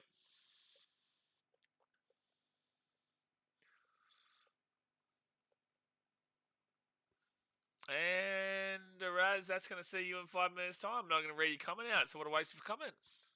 You know what you did. How about that? You know exactly what the Sharks playing week 1, so you really thought you were going to get away with a comment like that? Did you really think you were going to get away with a comment like that? We'll see in 5 minutes. That's going to be a single for 38, Finn Allen. UAE, India and Pakistan all have similar play styles, pretty much a coin toss when they ever have to play each other. What are you talking about? You're on another planet. Yeah, Duraz is on 5 for timeouts right now. He's doing well. He's doing real well.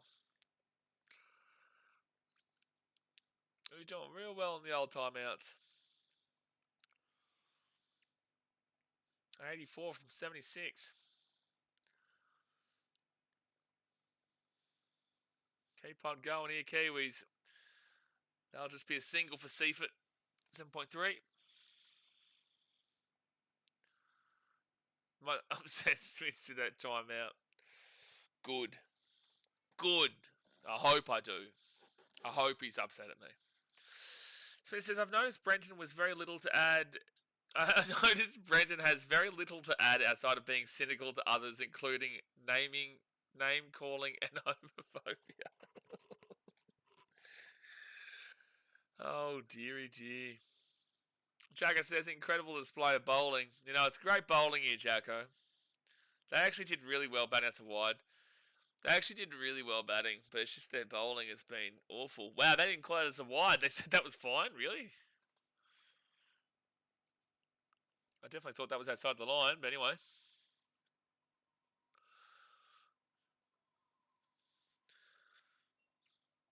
First up on ages. India are 3 times better than Pakistan, 20 times better than UAE. He's taking the piss, Dan. He's English. Don't take too much note of Chris Hendry. He's English, so he's off his rocker, and Jacko's much as the same, really. Okay, well, we're probably going to remove that comment there. That is launched for a 6 from Finn Allen for 44. That is absolutely launched, and this game is well and truly done. Well and truly done here. 97 for nothing through 7.5, 77 runs from 73 balls. This is just looking way too easy for the Kiwis. Way too easy. And most sixes in the BBL competition leading into this. And he's going to keep up with that six.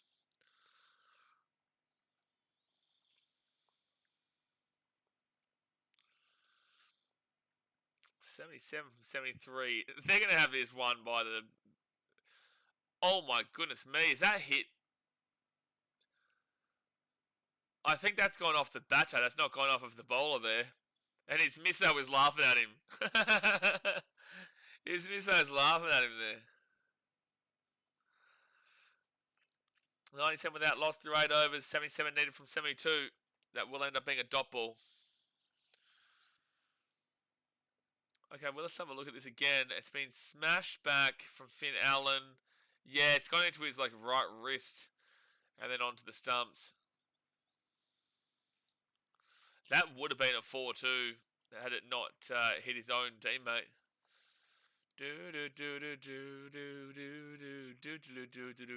Great tune.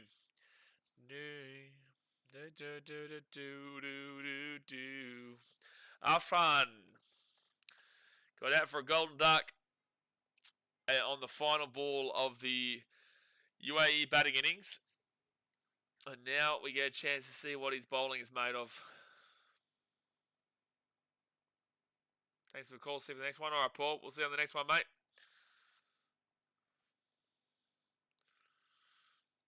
Dan says, New Zealand openers seem the best in the World Cup. Bodes well for title. Finn Allen got out for a 1 against Afghanistan. Let's not get silly now because of a game against the UAE. And that's going to be a single. At the end of the day, this has been good, but also, yeah, again, Finn Allen got out for a 1 against Afghanistan. And also there is plenty of teams around that will debate that. Daniel says, I've been lurking with you on the background. Great call again. Appreciate you, Daniel. Appreciate it. Listen to Blaze, I'm most odd. I was just throwing a line, waiting for the old float to twitch. We know it. Oh, no, Ben Duckett. See what you've done. Dan, this is what happens when you bring up a statement like that. You're going to get Ben Duckett coming out of the woodwork. Someone said best openers. God help us. You can blame yourself for this one, Dan.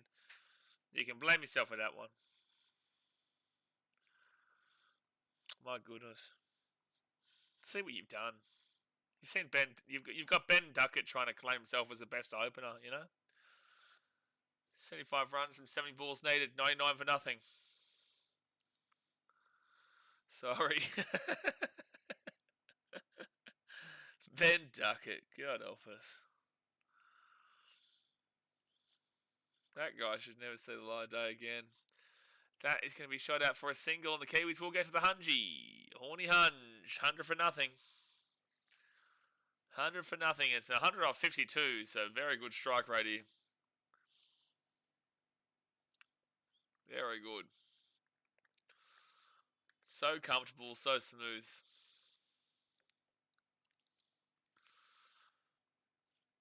Who's going to be Australia's openers, to be fair? Obviously, you got Travis Head. Are they going Travie Head and Mitchy Marsh?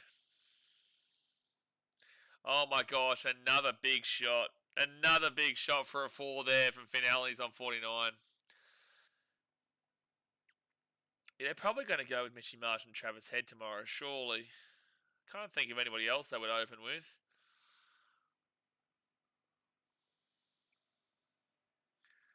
Has to be a Jacko Alt account. It definitely could. It's probably a good call, Brenton. Current partnership 104. And make that 105, and Finn Allen will hit the 30-30 bomber. 30-30-30 bomb. 30-30 bomber. 30-30-30 bomb. 30-30 bomber. 30-30-30 bomb. That's 50 bomb. Oh, Finn Allen. It's 105 for nothing. 185.19 on the strike rate.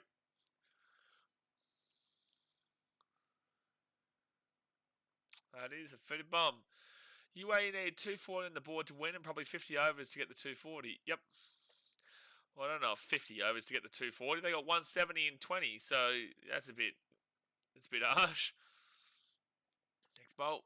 Swing up Broadway. That is going to be a 4. Seaford on 58.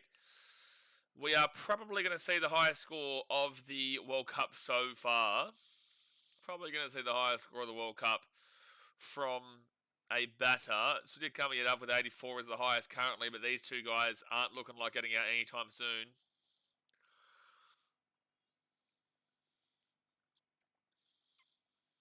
At least they were half decent on the old batting. At least we had a little bit of fun with their batting.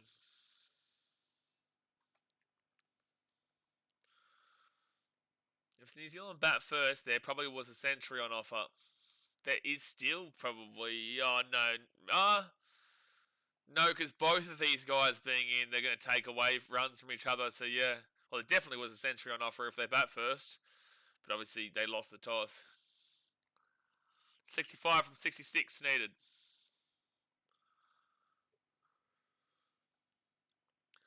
Oh no, it's Rohit who's going to be bowling again. He's getting up 34 runs in 2 overs. He's getting up 17 runs and over.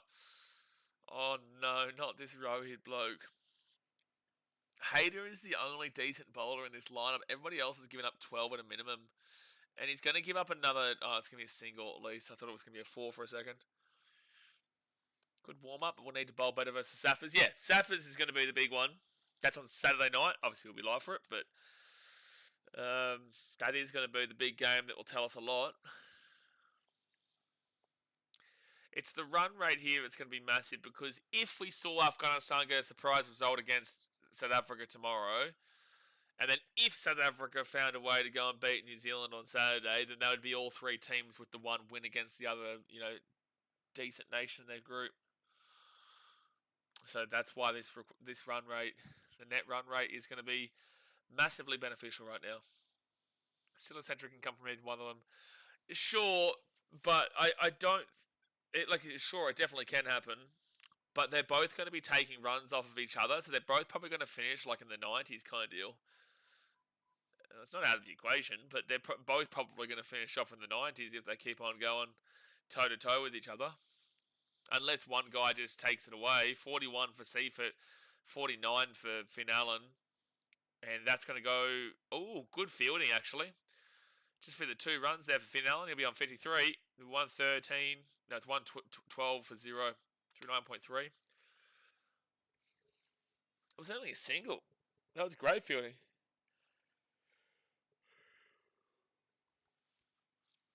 It's because they're going to be taking runs off each other. They only need about 65. So 41 off of that. There's only Yeah, I don't know. I don't think so. That's a swing. That's too easy for a... No, man in the boundary. Single. Best catch of the tournament till now? Yesterday in Zimbabwe, Oman. It was done by Brian Bennett for Zimbabwe. That was the best catch of the tournament. By far. By far.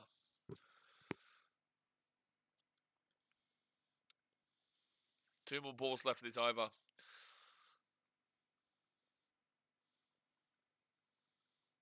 And that's going to be whacked. But there will be a man in the boundary for a single. So at least Rahid's not giving up a ridiculous amount of runs in this over. 1, 2, 3, 4, 5, 6 runs with 1 more to go.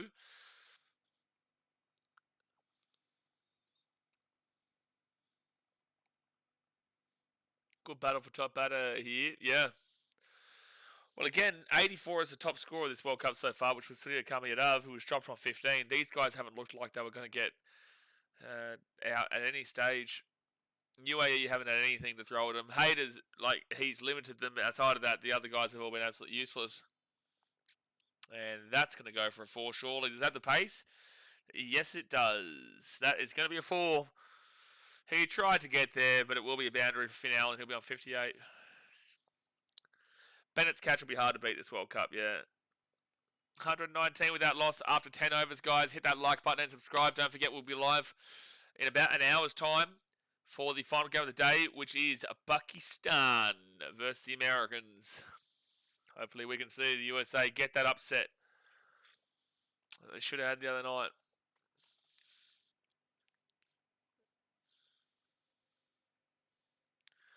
Hopefully.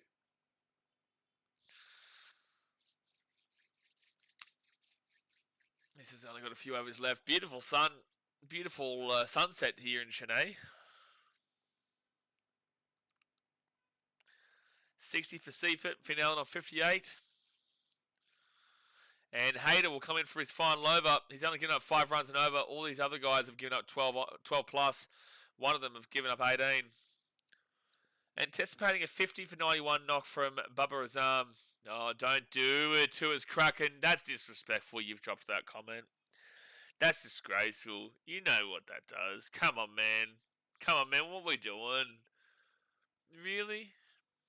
Really? That's how we're moving here in this chat? That's how we're moving?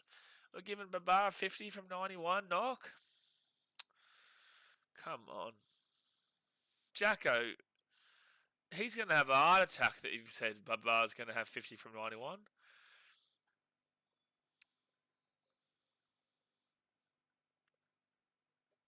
I haven't seen it. Was it good? It was very good. You had to run 19 metres to get there too. 54 from 59. His hotel Wi-Fi stinks. That's why age is good. Wi-Fi's all been good all over here. Dot ball.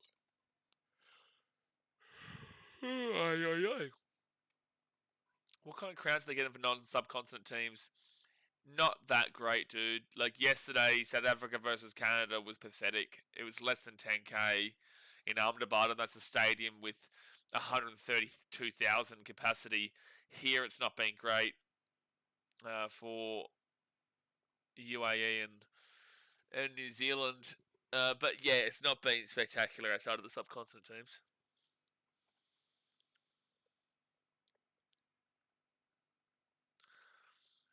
.54 from 57. Unless it's packed out, Ahmedabad will always look like there's not many people there. There's actually a decent enough crowd in certain sections of this crowd on the lower bowl, but it's still very spotty overall.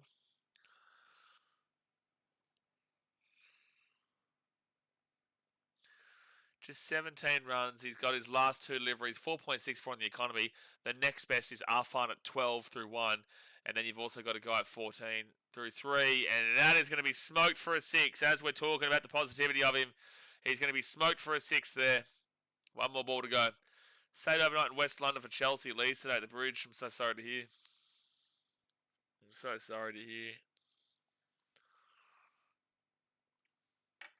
So sorry to hear. But that will be a 6, and it's just too easy at the moment. Yeah, we play Fulham on Thursday. Swing. Goes out back, and that'll be, I would argue, a misfield, but it's going to be a 4. It will be a 4. Seifert on 71. 43 runs, so he needs 29 runs for a horny hunch. There's 43 runs to get. He's just going to hope that Finn Allen doesn't take up strike. Seifert's the only one who can get 100. Finn Allen can't get 100 now. Seifert can still get his 100 given the pace he's playing at. I'm going to say he doesn't because Finn Allen will take some runs from him. There's only 14 runs that Finn Allen can get before the end of it. He can only get 14 of the 43 runs so that Seifert can get those other 29. Yeah, I just don't think that's going to happen. 43 from 54.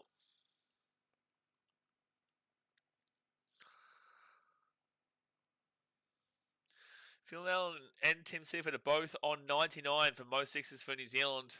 They're tied 4th. There'll be a single here for Finn Allen. No, it's going to be 2 runs to Finn Allen. So now it's only 12 runs that Finn Allen can get. Seifert's not getting 100. We're not going to see 100. We're not going to see it, unfortunately. 41 from 53. And especially now with him being on strike as well.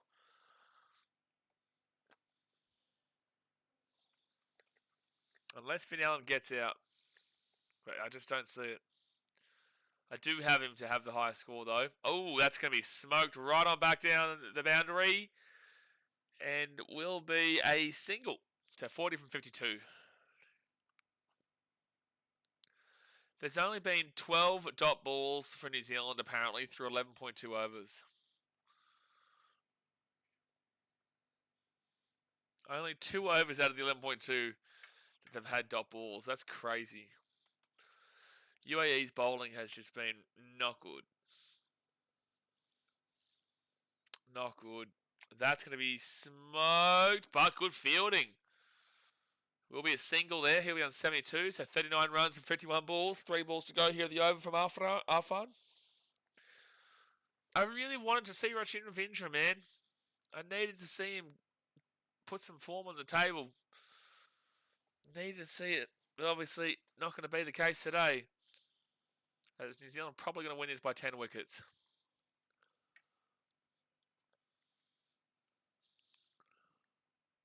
That's going to be put up in the air. And that will go to the boundary.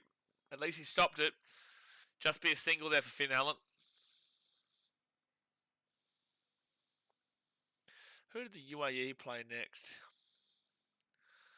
So the next game for the UAE is against Canada on Friday. So at least I'd back in Canada to win that game. But that'll be a tight game because both teams showed ability to bat. Both teams showed inability to bowl. That's going to be another single there for Seifert. 23 likes, 25 would be better. Yeah, let's get 2 more likes to get to the 25. Let's get to 25. 37 from 49. Can the UAE get through to the second drinks break at the 14th over? There is 13 more balls for that. They're definitely going to get through to that. No, sorry. Yeah, there is 13 more balls for that. They're definitely getting through to that. They're not getting 37 runs and 13 balls. It's going to be a single. 36 off of 48.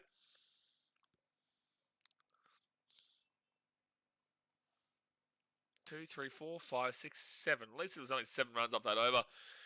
This has really been a slow period. Really slow. Never even in my dreams I saw this total being chased without any wicket down. Well, they've come true, these dreams. They're banging those drums in the crowd, though. That's loud as. Unless we see 10 wickets and 36 runs, maybe. Let's see the most prime-time bowling UAE's ever got right now. Start with Finn Allen. Knock him down, and only 9 wickets to go. Chance of the comeback's on. Yep, Pakistan, USA, right after this stream. Thank you, Brenton. Now I'm going to get rid of Highlanders comment. I'm going to put that comment because Highlanders is obviously not going to be giving us... Oh, he was going for a big ramp there, but couldn't get it. Because Highlanders obviously not going to have to donate that 100 for UAE winning.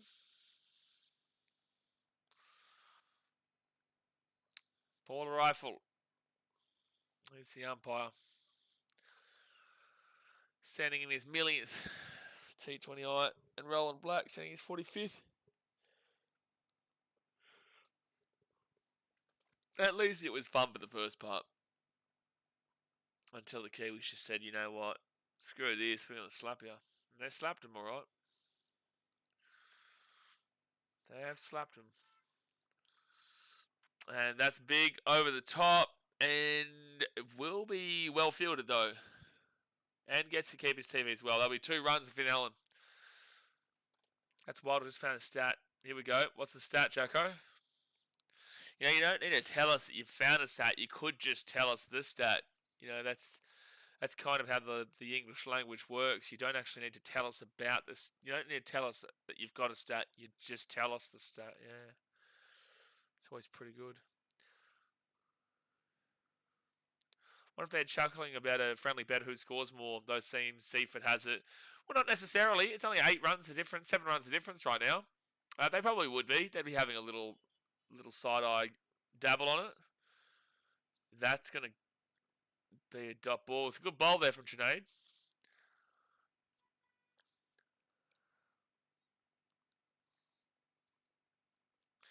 New Zealand against Afghanistan won by 5 wickets. They play UAE today, and then they play South Africa in Ahmedabad on Saturday.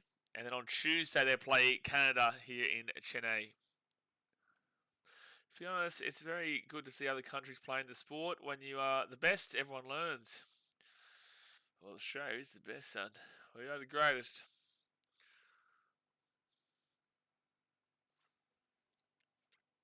We are the greatest. 140 for nothing through 12.3. 34 runs and 45 balls.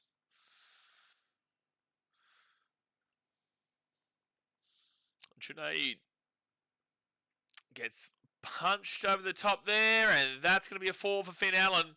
As I'm saying, this run battle is not over yet. Neither of them's getting 100. But it's only 3 runs the difference now. It's 73 for Seifert and 70 for Allen. It's only 3 runs the difference. Allen tournament 4s is 5, and they've all come today because he got out for 1 against Afghanistan. So all of his 5 4s have come today.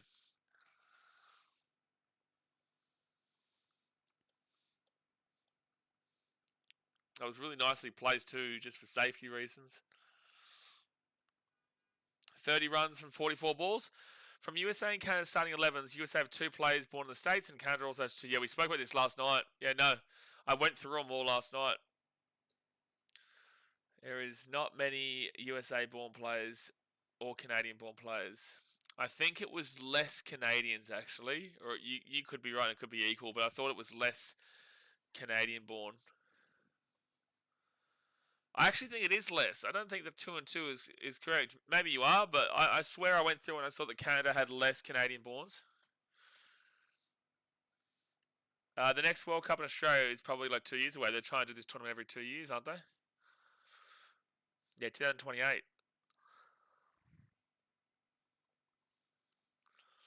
29 runs needed from 43 balls. Seifert on strike for the final ball here of Junaid's over. He's going to have 41 through 2.5.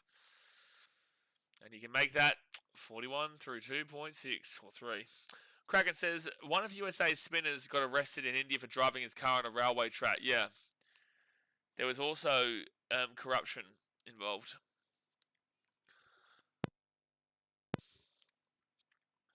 There was also an investigation to corruption happening with one of the USA players. They're dancing in the crowd over there. That guy's getting a little bit close to the behind there of that mascot. 140 for nothing.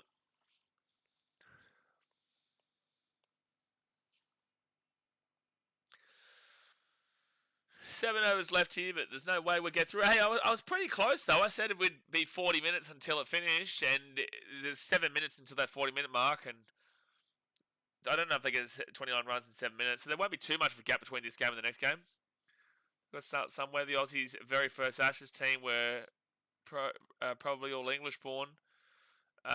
Probably not, really. Probably not, considering that we didn't just get off the boat and have a cricket team. That's just not how it worked. That's a 6 for Finn Allen. He's on 77, and he has rocketed into the leader for this game. He's on 77. Satish, India could never do anything to Australia that would suffice that Ahmedabad loss. What you don't realise, I've told you this a million times, Indians care about cricket. Australians don't care. They'll move on after that, after 5 minutes, bro. Australians will move on from that game within 5 minutes of it finishing. I won't, but also Australians in general. Nothing that India could ever do to Australia would ever make up for Ahmedabad, bro. It just won't ever be on the same level. Because the whole crowd would be Indian anyways. Yeah, exactly. Like, Australians don't care about cricket like you think. They don't. Most Australians wouldn't even know or care that this tournament is on right now. Day 1, I'm not cutting my hair until the Panthers win 5 games in a row.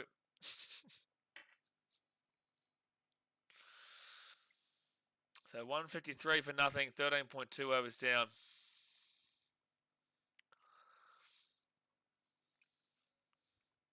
And that is going to be smoked over the top, down the ground, but there'll be a man in the boundary. Single there for Allen. So he'll be on 80. 20 runs from 39 balls. Yeah, Finn wants to win that bet, but now Cephas on a strike for the last 3 balls. Here he's down by 7 runs. This is the only interesting part of this game now, but watching who gets the highest score. Finn is 5 runs away from being above Suryakamiadov. 80% of Aussies couldn't name more than 3 Aussie cricket players. Yeah, this is why I keep trying to tell our Indian subscribers here, but they don't really listen. And 80% is probably quite generous. I would honestly say a good 95% because that's a wide for sure. I would honestly say a good 95%, mate. And like they'll probably say someone like Ricky Ponting, or they'll say someone like Adam Gilchrist or Brett Lee or Donald Bradman. Those are the kind of guys that they would name. Dan says Aussies care more about the Ashes than the R20, the T20. Are you saying T20 World Cup? If you're saying T20 World Cup, then yeah, no one cares about the T20. People only care about Test cricket in Australia, and it's only when it suits them. That was nearly out, but it's going to end up being a 4 there for Seifert. He's going to be on 77.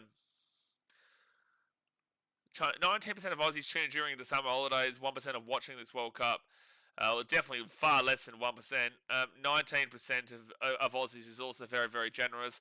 The only time that like a good portion of Australians are watching is Boxing Day.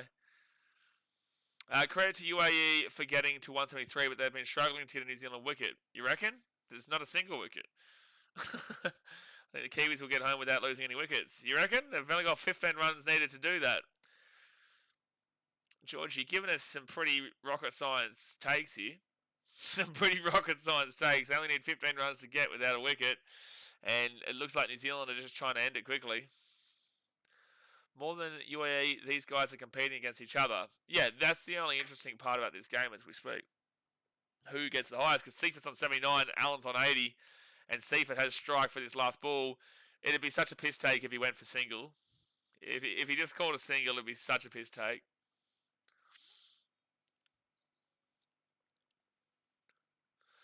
Yeah, the only portion of Australians who care about cricket would be Ashes, and to a very lesser extent, India. We speak about that a lot. 6, 2, 6, 8, 9, 10, 14, 16 runs. That'll be a single. Oh, see if it gets the single and it's tied at 80-80. And for the next over, see if it will be on strike. And there we go. That's the 14th over, guys. I'm going to quickly run to the bathroom here. It's 12 runs needed and 36 balls. They're having a drinks break. Hit that thumbs up button, subscribe. I'm just running to the bathroom. I'll be back in a second.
Yeah, look, it's going to be tricky for the 3 required and over. It's going to be, no, even less than 3 and over. Yeah, 2.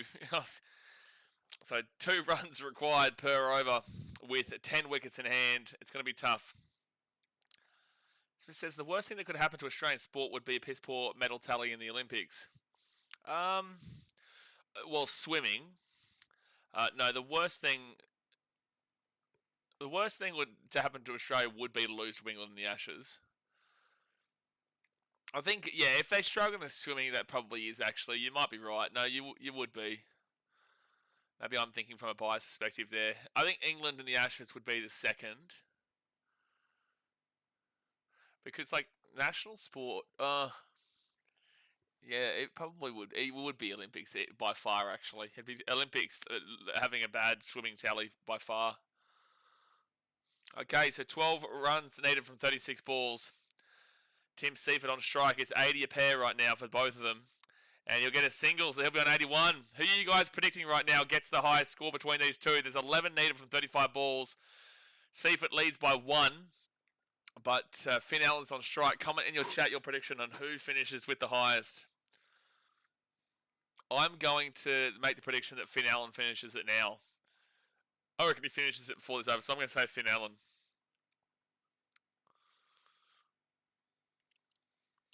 I'm going to say, disagree Smithster. Chris says, disagree Smithster. Here in England, we get dreadful medal tallies at the Olympics and yet more utter garbage is right around the next corner.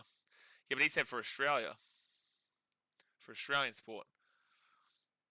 Oh, that'll be a single. So, Seifert back on strike. It's 81-81. 10 runs needed. Maybe, I'm still backing in Finn Allen, but Seifert's the one on strike. Seifert's the one on strike who could finish it off right now. This is actually a good little battle between the two.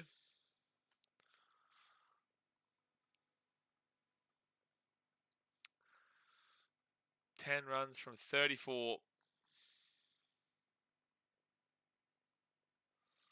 This is a belter of a pitch for batting.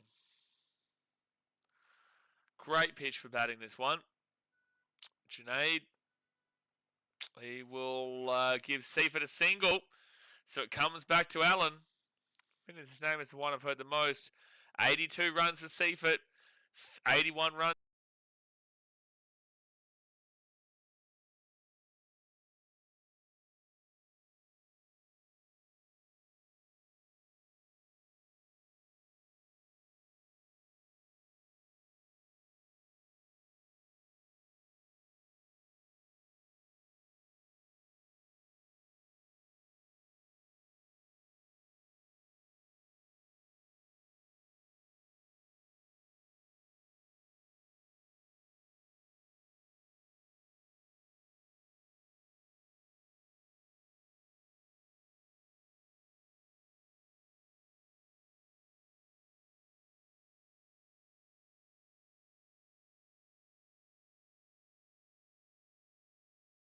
And we're back. Okay, we're back. It's 82-82. Allen hit a single again. So Seifert back on strike. 2 balls remaining here of the over.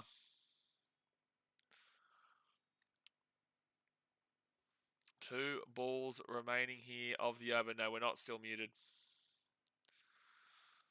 I can see that it's fine. Next bolt. And that will be a single there for Seifert. Maybe 2. No, just a single. So, Seifert at 83, Finn Allen 82. It's 7 runs and 31 balls. This is an interesting battle between the two of them. Who can get it? Finn Allen's got the advantage with being on strike, but it is only 1 ball. So, if he got a 6 here, well, if he got a 6, he would. Well, it's not guaranteed because Seifert could finish the game with a 6 as well. But if he got a 6 here, it would just need 1 more run for the Kiwis to win. Well, at least the UAE bat well to give us something to look towards. Oh, that's going to end up being a single on a leg bye, I think. So Finn Allen will come back on strike. No, it was off the bat. So it's going to be 83-83, and Allen will come back on strike. I think they're doing this on purpose. Yeah, probably. But Finn Allen probably ends it now. 6 runs needed. He'll be on strike. It'll be over in this this next over, and Finn Allen should get the job done here. Got to give credit to the UAE for their batting, but New Zealand's batting has just been well and truly better. UAE only had one bowler in the top 100, and that was Hayder, and he was clearly their best. He only gave up about 22 runs in his 4 overs. 6 singles. Well, 6 singles would that make it a tie? Hold on, what are they both on? I think it's 1 in favour of Seifert. No, it's 83-83. 6 singles would end up being a tie. It's going to be another single. So Finn Allen's on 84, Seifert on 83 with 5 runs. 5 runs needed. If it's 6 singles, it will be tied at 86-86. Clean sweep from the Kiwis. When they get to play here again against Canada, this is a great pitch for batting. And that is going to be a Tim Seifert slap up. He will finish the game with a 6. And the Kiwis roll home. Seifert gets to 89 not out. Finn Allen 84 not out. Nobody out for the Kiwis. They win comprehensively by 10 wickets. It just was too easy. UAE, they bat well. They got a decent score, but the Kiwis were too strong on the end. And the cleanest victory so far in the World Cup. It was absolutely perfect. So there we go. The Kiwis, resounding victory by 10 wickets. Guys, I will see you in about 30 minutes' time for the final game of the day, which is going to be Pakistan versus the USA. Obviously, hit that like button. Subscribe if you're new around here. Well done to the Kiwis. Tim Seifert, fantastic, and so was Finn Allen. Alrighty, guys. Thanks for watching. Catch you later. See ya.